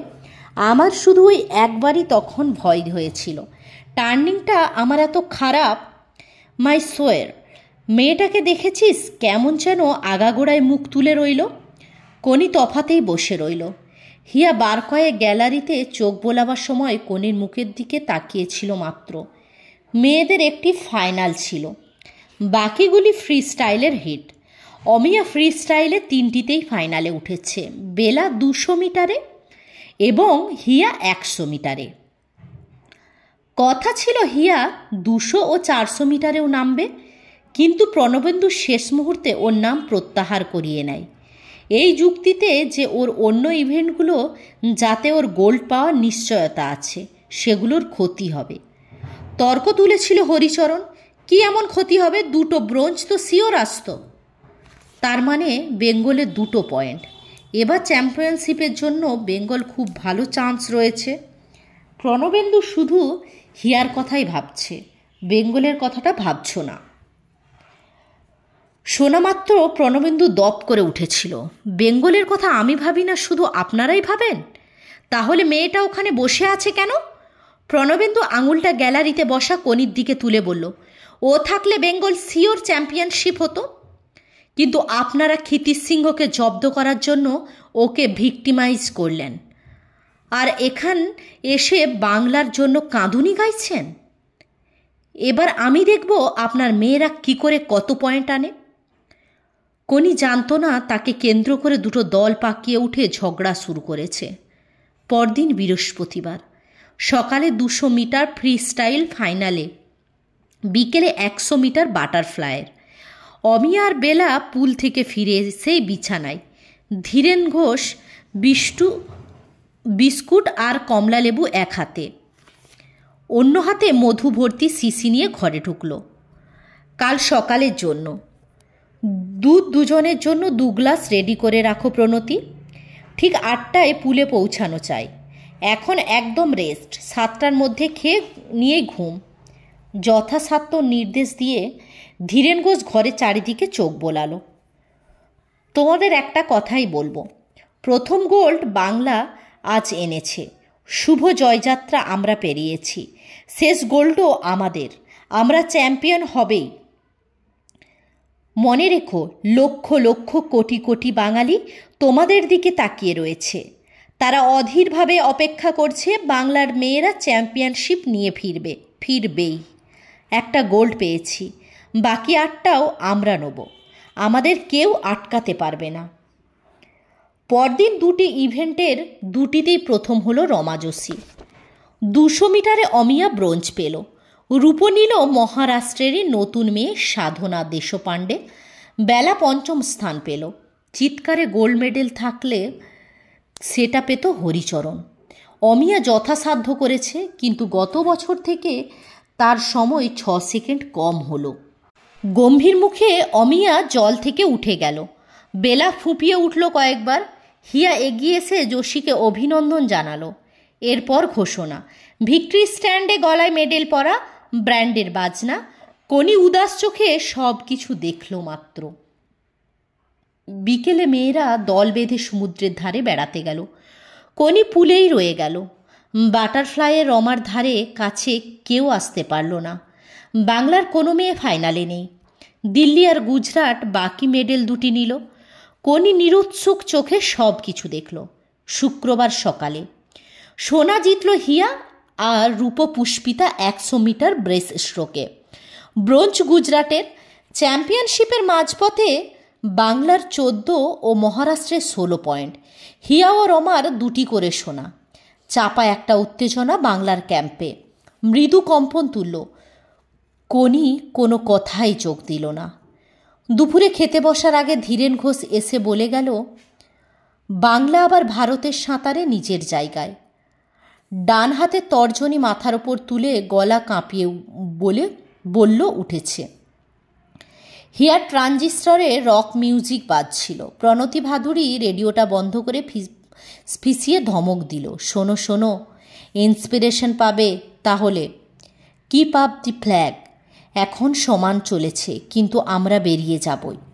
রমাজসী বিকেলে অমিয়ার পাশ দিয়ে বেরিয়ে গেল 150 মিটার টার্ন নিয়েই, এবং অমিয়া যখন শেষবার টার্ন নিচ্ছে তখন সে 400 মিটার শেষ করল। যেন 100 মিটারের প্রতিযোগিতা করেছে এমন বেহিসাবিভাবে অমিয়া শুরু করেছিল। 100 মিটার পর্যন্ত রমা পিছিয়ে ছিল প্রায় 10 মিটার। তারপরে অমিয়া মন্থর হতে শুরু করে। রমা তার সমান গতিতে কোনো হেরফের না ঘটিয়ে 300 মিটারের পর গতি বাড়ালো এবং শেষ 50 মিটার একা সাঁতরে এলো। পাঞ্জাবে মঞ্চিত কাউর ব্রোঞ্জ নিল। অমিয়া সকালের আগেই ট্যাক্সি করে একা ক্যাম্পে ফিরে আসে। শনিবার সকালে হিয়ার 2টি হিট, মেডলি এবং ব্যাক স্ট্রোকের। সব মেয়ের চোখ এখন হিয়ার দিকে। গম্ভীর হয়ে গেছে সে। ধীরেন ঘোষ আজ আর বক্তৃতা দিল না। মাথা নেড়ে বলল, অমিয়ার মতো ভেটারেনের কাছ থেকে এমন ব্যাডলি জাজড রেস কেউ আশা করেনি। আমরা 4 পয়েন্টে পিছিয়ে পড়লাম। হরিচরণদা যদি অমিয়াদিকে একটু বলেও দিত। বেলা ক্ষীণস্বরে বলল, যাকগে, যা হবার হয়েছে। এখন অনেক কিছু হিয়ার উপর নির্ভর করছে। কাল সকালে 2টো হিট, রাতে মেডলির ফাইনাল। তোমরা ওকে কনসেন্ট্রেট করতে দাও। ধীরেন ঘোষ চলে যাবার পর সবাই হিয়ার দিকে তাকালো, একমাত্র কোনি ছাড়া। হিয়া শনিবার সকালে দুটো হিট থেকে অনায়াসেই ফাইনালে উঠল। ব্যাক স্ট্রোকে রমা যোশী নেই, কিন্তু মেডলি দ্বিতীয় হিট থেকে রমা ফাইনালে উঠল হিয়ার সময়কে 2 সেকেন্ড ম্লান করে। ঘোষণায় রমার সময় শোনা মাত্র হিয়া পুল ছেড়ে চলে গেল বাবা মার সঙ্গে। মেয়েরা ফিসফাস কথা বলছে, খাটে উপুড় হয়ে রেডিও হিন্দি গান শুনছে হিয়া। গত 4 দিন কনির সঙ্গে কারুর বাক্যালাপ হয়নি। অমিয়া কখনো বিছানায় শুচ্ছে, উঠে এসে জানালায় দাঁড়াচ্ছে, টেবিলের এটা ওটা নাড়ছে। প্রণতি ভাদুরী তার খাটে শুয়ে কমিক্স পড়ছে। অমিয়াদি শুয়ে পড়ো। অমিয়া বিরক্ত মুখে বেলার দিকে তাকিয়ে আবার মুখ ফিরিয়ে নিল। ভীষণ মাথা ব্যথা করছে। তখন থেকে রেডিওটা চালাচ্ছে। হিয়া, ওটা বন্ধ করো। হিয়া রেডিও বন্ধ করার উদ্যোগ দেখালো না। বলছি রেডিও বন্ধ করো। হিয়া একটু জোর করে দিল রেডিওর শব্দ। অমিয়া চিৎকার করে উঠল, বন্ধ করবে কি করবে না? আমার ভালো লাগছে না। রেডিও শুনতে আমার ভালো লাগছে। হিয়া শুকনো গলায় বলল, আপনি চেঁচাবেন না। কি ঔদ্ধত্য! অমিয়া অবাক হয়ে ঘরের সকলের মুখের দিকে তাকাতে লাগলো। কেউ তার দিকে তাকিয়ে নেই, এমনকি বেলাও গভীর মনোযোগের রহস্য কাহিনী পাঠে ব্যস্ত। এতদিন বাংলার মেয়ে সাতারু মহলে সে সাম্রাজ্ঞীর মতো বিরাজ করেছে। এই মুহূর্তে সে বুঝল তার মাথা থেকে মুকুট তুলে নিয়েছে হিয়া। এবার ওকে মধ্যমণি করেই ওরা ঘুরবে। ওদের প্রশংসা মনোযোগ এবার থেকে পাবে হিয়া। তার দিন ফুরিয়ে গেছে। বিছানায় এসে বসল অমিয়া। দিন কি সত্যিই ফুরিয়ে গেছে? কাল আসছে 100 metre free style, 4x100 relay. দেখা যাক সত্যিই ফুরিয়ে গেছে কি না। অমিয়া ভাবল, কাল আমাকে দেখাতেই হবে। কিছু পরে প্রণতি ভাদুরী উঠে এসে রেডিওটা বন্ধ করে দিল। হিয়া ঘুমিয়ে পড়েছে। সন্ধ্যায় পুলের হাজার হাজার ওয়াটের আলোয় স্টার্টিং ব্লকের ওপর হিয়ার লাল কস্টিউম একটি স্থির শিখার মতো অপেক্ষা করছে। তার পাশে রমা যোশী, তার পাশে গুজরাটের অমি পাটেল। স্টার্টের বন্দুকের শব্দের সঙ্গে সঙ্গে দপ করে জ্বলে উঠল হিয়া। বাটারফ্লাইয়ের রমার তুল্য ভারতে কেউ নয়। প্রায় 10 মিটারে সে হিয়াকে পেছনে ফেলে গেল সুসুকের মতো ঢেউ খেলানো গতিতে। বোর্ড ছুঁয়ে ব্যাকস্ট্রোক। হঠাৎ গ্যালারির উদ্গ্রীব হয়ে উঠল। হিয়া এবার ব্যবধান কমাচ্ছে। গ্যালারি তোলপাড় হতে শুরু করলো পুলের জলের মতো। ব্যাক স্ট্রোকের শেষে রমা তখনও প্রায় 4 মিটার এগিয়ে। এবার ব্রেস স্ট্রোক এবং হিয়া জানে এবারই তাকে বড় ব্যবধান তৈরি করতে হবে। এরপরই ফ্রি স্টাইল, এবং রমার সঙ্গে এখানে সে পারবে না। প্রচণ্ডভাবে হিয়া দুটো হাতের সঙ্গে তাল দিয়ে পা দুটো জলে ধাক্কা দিতে শুরু করলো। রমার সঙ্গে পাশাপাশি এসে গেল পুলের মাঝামাঝি, এবং এই প্রথম সে রমাকে ছড়িয়ে এগিয়ে গেল। পাশে মুখ ফিরিয়ে হিয়াকে দেখাতে দেখতে রমাও জোর বাড়ালো। গ্যালারিতে প্রলাপ চিৎকার শুরু হয়েছে। বাংলার মেয়েরা একসঙ্গে তীক্ষ্ণ কণ্ঠে চিৎকার করে যাচ্ছে, হিয়া হিয়া। শুধু অমিয়া ক্লান্ত ভঙ্গিতে উত্তেজিত বসে কনির পাশে। মুখে পাতলা একটা হাসি নিয়ে আপন মনেই সে বলল, হিয়া জিতবে। এবং হিয়া জিতল। ফ্রি স্টাইল শুরু করেছিল হিয়া 4 মিটার এগিয়ে থেকে। সেই ব্যবধান থেকে রমা অর্ধেকটা কেড়ে নিল সাঁতার শেষে 30 মিটার বাকি থাকতেই। এবার শুরু হয় দুজনের মধ্যে বাঁচা মরার লড়াই। ইঞ্চি ইঞ্চি করে রমা এগিয়ে আসতে থাকে। ফিনিশিং বোর্ডের টাইম কিপাররা ঘড়ি হাতে ঝুঁকে অপেক্ষা করছে। গ্যালারিতে লোকেরা সরে আসছে ফিনিশ দেখার জন্য। হিয়ার হাত বোর্ড ছোঁয়ার আধ সেকেন্ড মধ্যেই রমার হাত পৌঁছালো। বলেছিলাম, অমিয়া আবার আপন মনে বলল। কে জিতেছে জানার জন্য ঘোষণা পর্যন্ত অপেক্ষা করতে হলো, এবং মেয়েরা যখন হিয়াকে জড়িয়ে ধরে নিজেদের চোখের জল তার গালে মাখিয়ে দিচ্ছিল, তখন একমাত্র কোণেই দেখতে পেল অমিয়ার চোখের কোণে জল। বাংলা এখনও 2 পয়েন্টে পিছিয়ে। হিয়া ও রমার সোনা 3টি করে। ধীরেন ঘোষ উত্তেজিত হয়ে রাত্রে খাবার আগে মেয়েদের বলে গেল, কাল সকালে আর একটা গোল্ড পাচ্ছে হিয়া। বেঙ্গল এগিয়ে যাবে। ধীরেনদা ভুলে যাবেন না, তারপরও দুটো ফ্রি স্টাইল ইভেন্ট আছে। অমিয়া ভাত নাড়াচাড়া করতে করতে আনমনে বলল, Rama Joshi India record hold করেছে। রবিবার সকালে অমিয়া পুলে গেল না। মেয়েরা চিৎকার করতে করতে যখন ঘরে ঢুকলো, সে তখন এক মনে চিঠি লিখছিল। মুখ না তুলেই বলল, হিয়ার তাহলে 4টে গোল্ড হলো? অমিয়াদি, দারুণ ব্যাপার। অঞ্জু একটুর জন্য ব্রোঞ্জ মিস করলো। অমিয়াদি, যোশীকে বিট করতে পারবে না। অমিয়াদি, সবাই বলছে এখন তোমার ওপরই চ্যাম্পিয়নশিপ নির্ভর করছে। বাংলা মহারাষ্ট্র এখন সমান পয়েন্ট। কনির চটির স্ট্র্যাপ ছিঁড়ে গেছে।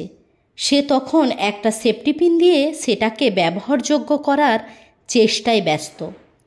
এসব উত্তেজনা তাকে স্পর্শ করছে না। অমিয়া লেখা বন্ধ করে বলল, চেষ্টা করব। জাতীয় সাঁতারের আজ শেষ দিন। সন্ধ্যায় ছুটির মাত্র 6টি মাত্র অনুষ্ঠান। প্রথমটি মেয়েদের 100 মিটার ফ্রি স্টাইল ফাইনাল।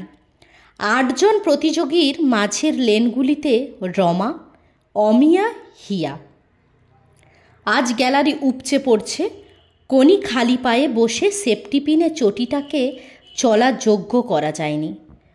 অমিয়া বন্দুকের শব্দের আগেই জলে পড়ল। দ্বিতীয়বার ফলস স্টার্ট নিল মহারাষ্ট্রের সাধনা দেশপাণ্ডে এবং হিয়া। এরপর একই সঙ্গে 8 জন জলে পড়ল বন্দুকের শব্দে।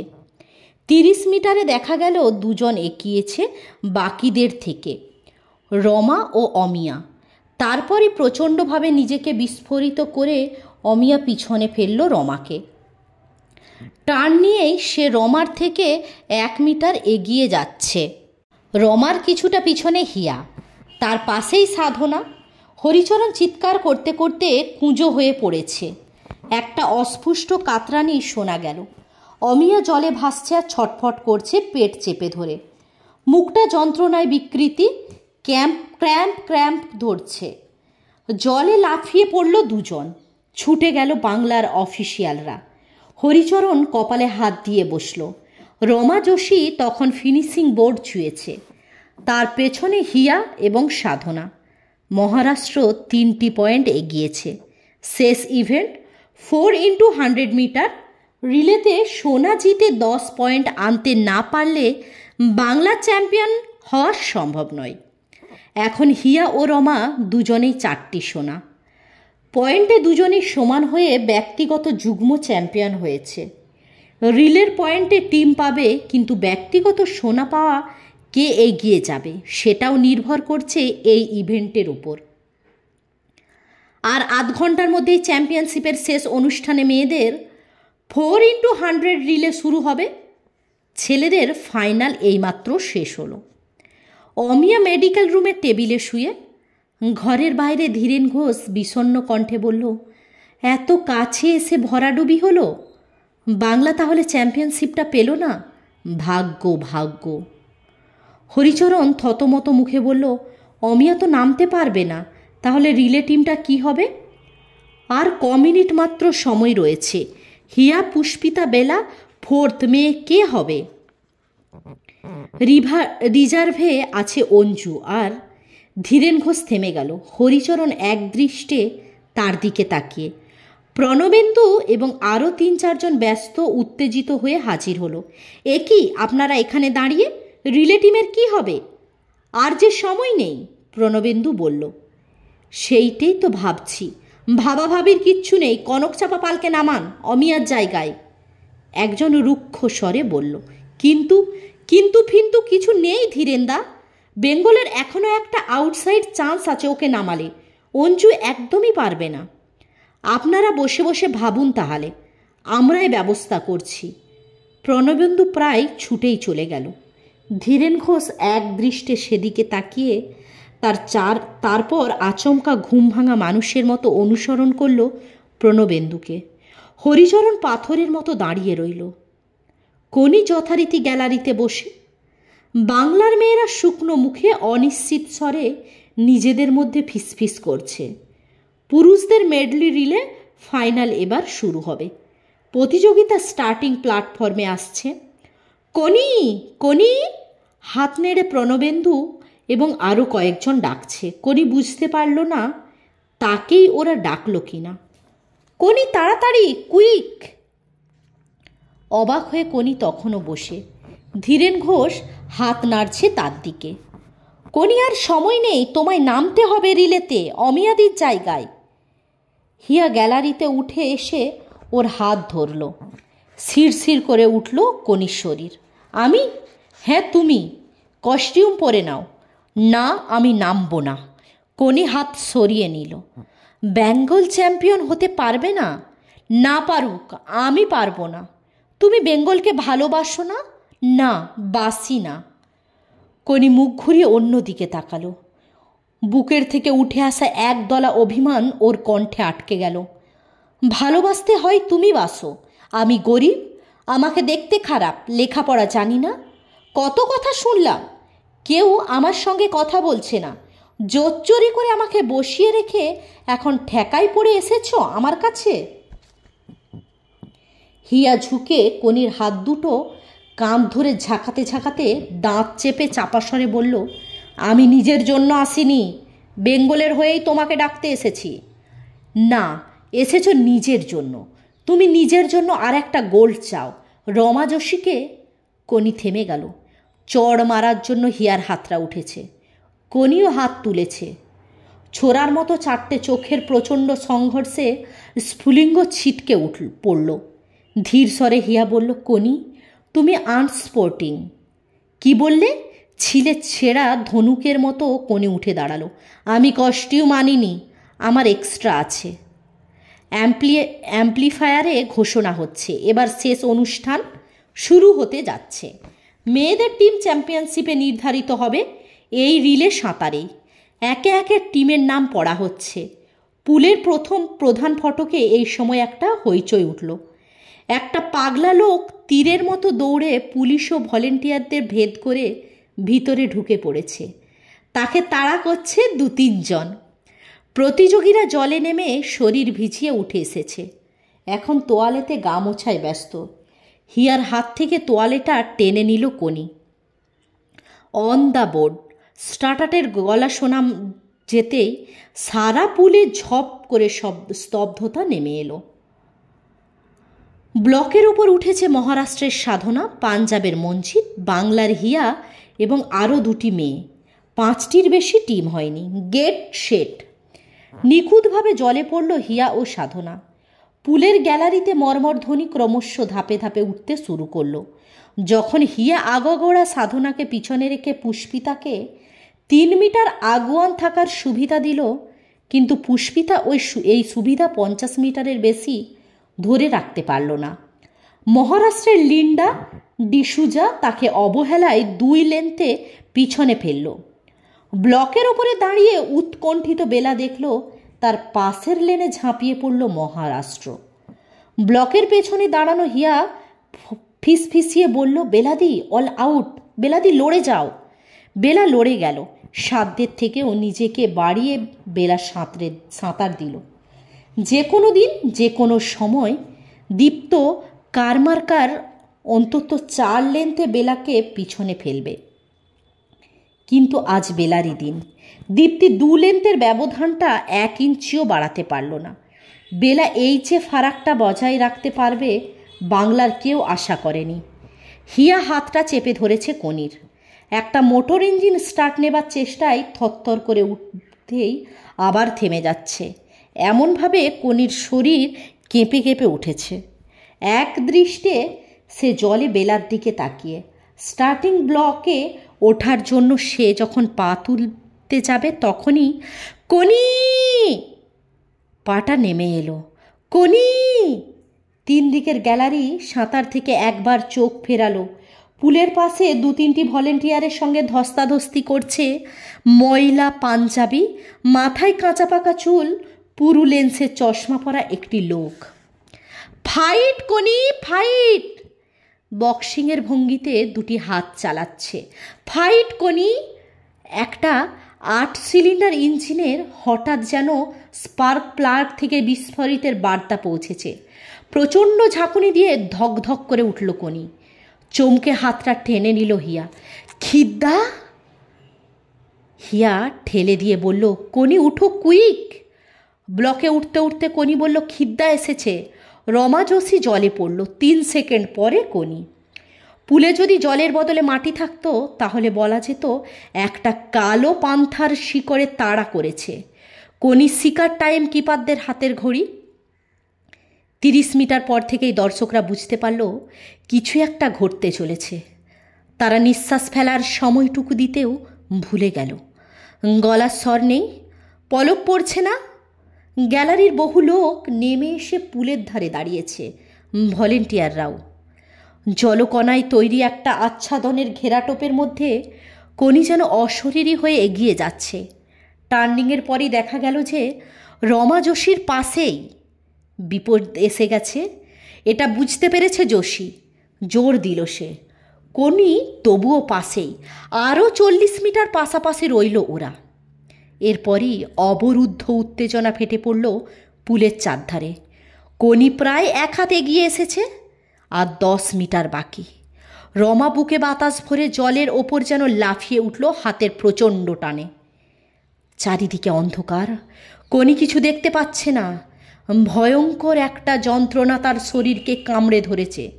সেটা থেকে মুক্তি পাওয়ার জন্য সে বারবার নিজেকে ঝাঁকুনি দিয়ে যাচ্ছে। অন্ধকার থেকে বেরোবার জন্য দাপাদাপি করছে তার শরীর। একটা শেষ চেষ্টা তাকে মরিয়া করে তুলল। কনি! দীর্ঘ সুরেলা ধ্বনি জলের ওপর দিয়ে ভেসে কনির শরীরে মৃদু মৃদু আঘাত দিল। শিশু যেমন হাত বাড়িয়ে দীর্ঘ অদর্শনের পর মাকে দেখে ঝাঁপিয়ে পড়ে, সেভাবেই তার হাত সে বাড়ালো এবং বোর্ড স্পর্শ করল রমা যোশীর আগেই। হিয়া আর বেলার হাত ধরে কনি জল থেকে উঠেই ঢলে পড়ছিল। ধীরেন ঘোষ জড়িয়ে ধরল। ছুটে আসছে বাংলার মেয়েরা। রমা যোশী ক্লান্ত হাত কনির পিঠে চাপড়ে দিয়ে গেল। কনি চোখ বন্ধ করে হাঁপাচ্ছে। ওকে ঘিরে একটা ভিড় বৃত্ত রচনা করছে। অভিনন্দন আর আদরে সে ডুবে যাচ্ছে। এরপর ভিক্টরি স্ট্যান্ডে একে একে গলায় মেডেল পরা ব্যান্ড বাজনা। গলায় সোনার মেডেল ঝুলিয়ে কনি পুলের ধারে দিয়ে ফিরতে ফিরতে থমকে দাঁড়ালো। ক্ষিতীশ পিটপিট করে তাকিয়ে, মুখে 10-12 দিনের দাড়ি, শরীরটা আরও শীর্ণ হয়ে গেছে। কোথায় ছিলে? বলতো কোথায় ছিলুম? কনির ঠোঁট দুটি থরথর করে উঠল। জলে ভরে আসছে চোখ। চোখ ঘুরিয়ে নিল সে। মুখ্যরা তোর টাইমটা রাখেনি, রাখলে দেখতে পেত। কি পেত বলতো? কনি কথাগুলোকে অগ্রাহ্য করে রেগে উঠল। কোথায় লুকিয়েছিলে তুমি? খালি বলো তো, আর বলো তো। কোথায় ছিলুম জানিস? ওইখানে। কুঁজো হয়ে ক্ষিতীশ ডান হাতের তর্জনীটা তুলে পুলের জলের দিকে তাকালো। ওই জলের নিচে লুকিয়েছিলুম আর বলছিলুম, সব পারে মানুষ, সব পারে। Fight Koni, fight. মিথ্যুক, মিথ্যুক। কনি ছুটে এসে ক্ষিতীশের বুকে দুমদাম ঘুষি মারতে শুরু করলো। কিচ্ছু দেখিনি, কিচ্ছু শুনিনি। যন্ত্রণায় তখন আমি মরে যাচ্ছিলুম। ওটাই তো আমি রে, যন্ত্রণাটাই তো আমি। বলতে বলতে ক্ষিতীশ হা হা শব্দে দরাজ গলায় হেসে উঠল। তখন অনেকেই তাদের দিকে তাকালো এবং দেখল পাগলাটে একটা লোকের বুকে মুখ ঘষতে ঘষতে ফোঁপাচ্ছে। যে মেয়েটি এইমাত্র আশ্চর্য সাঁতার দিল আর তার মাথায় টপ টপ করে জল ঝরে পড়ছে। কনির সম্পূর্ণটাই আজ শেষ করলাম।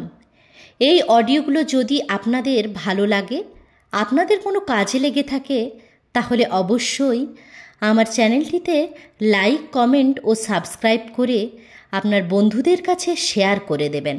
ধন্যবাদ।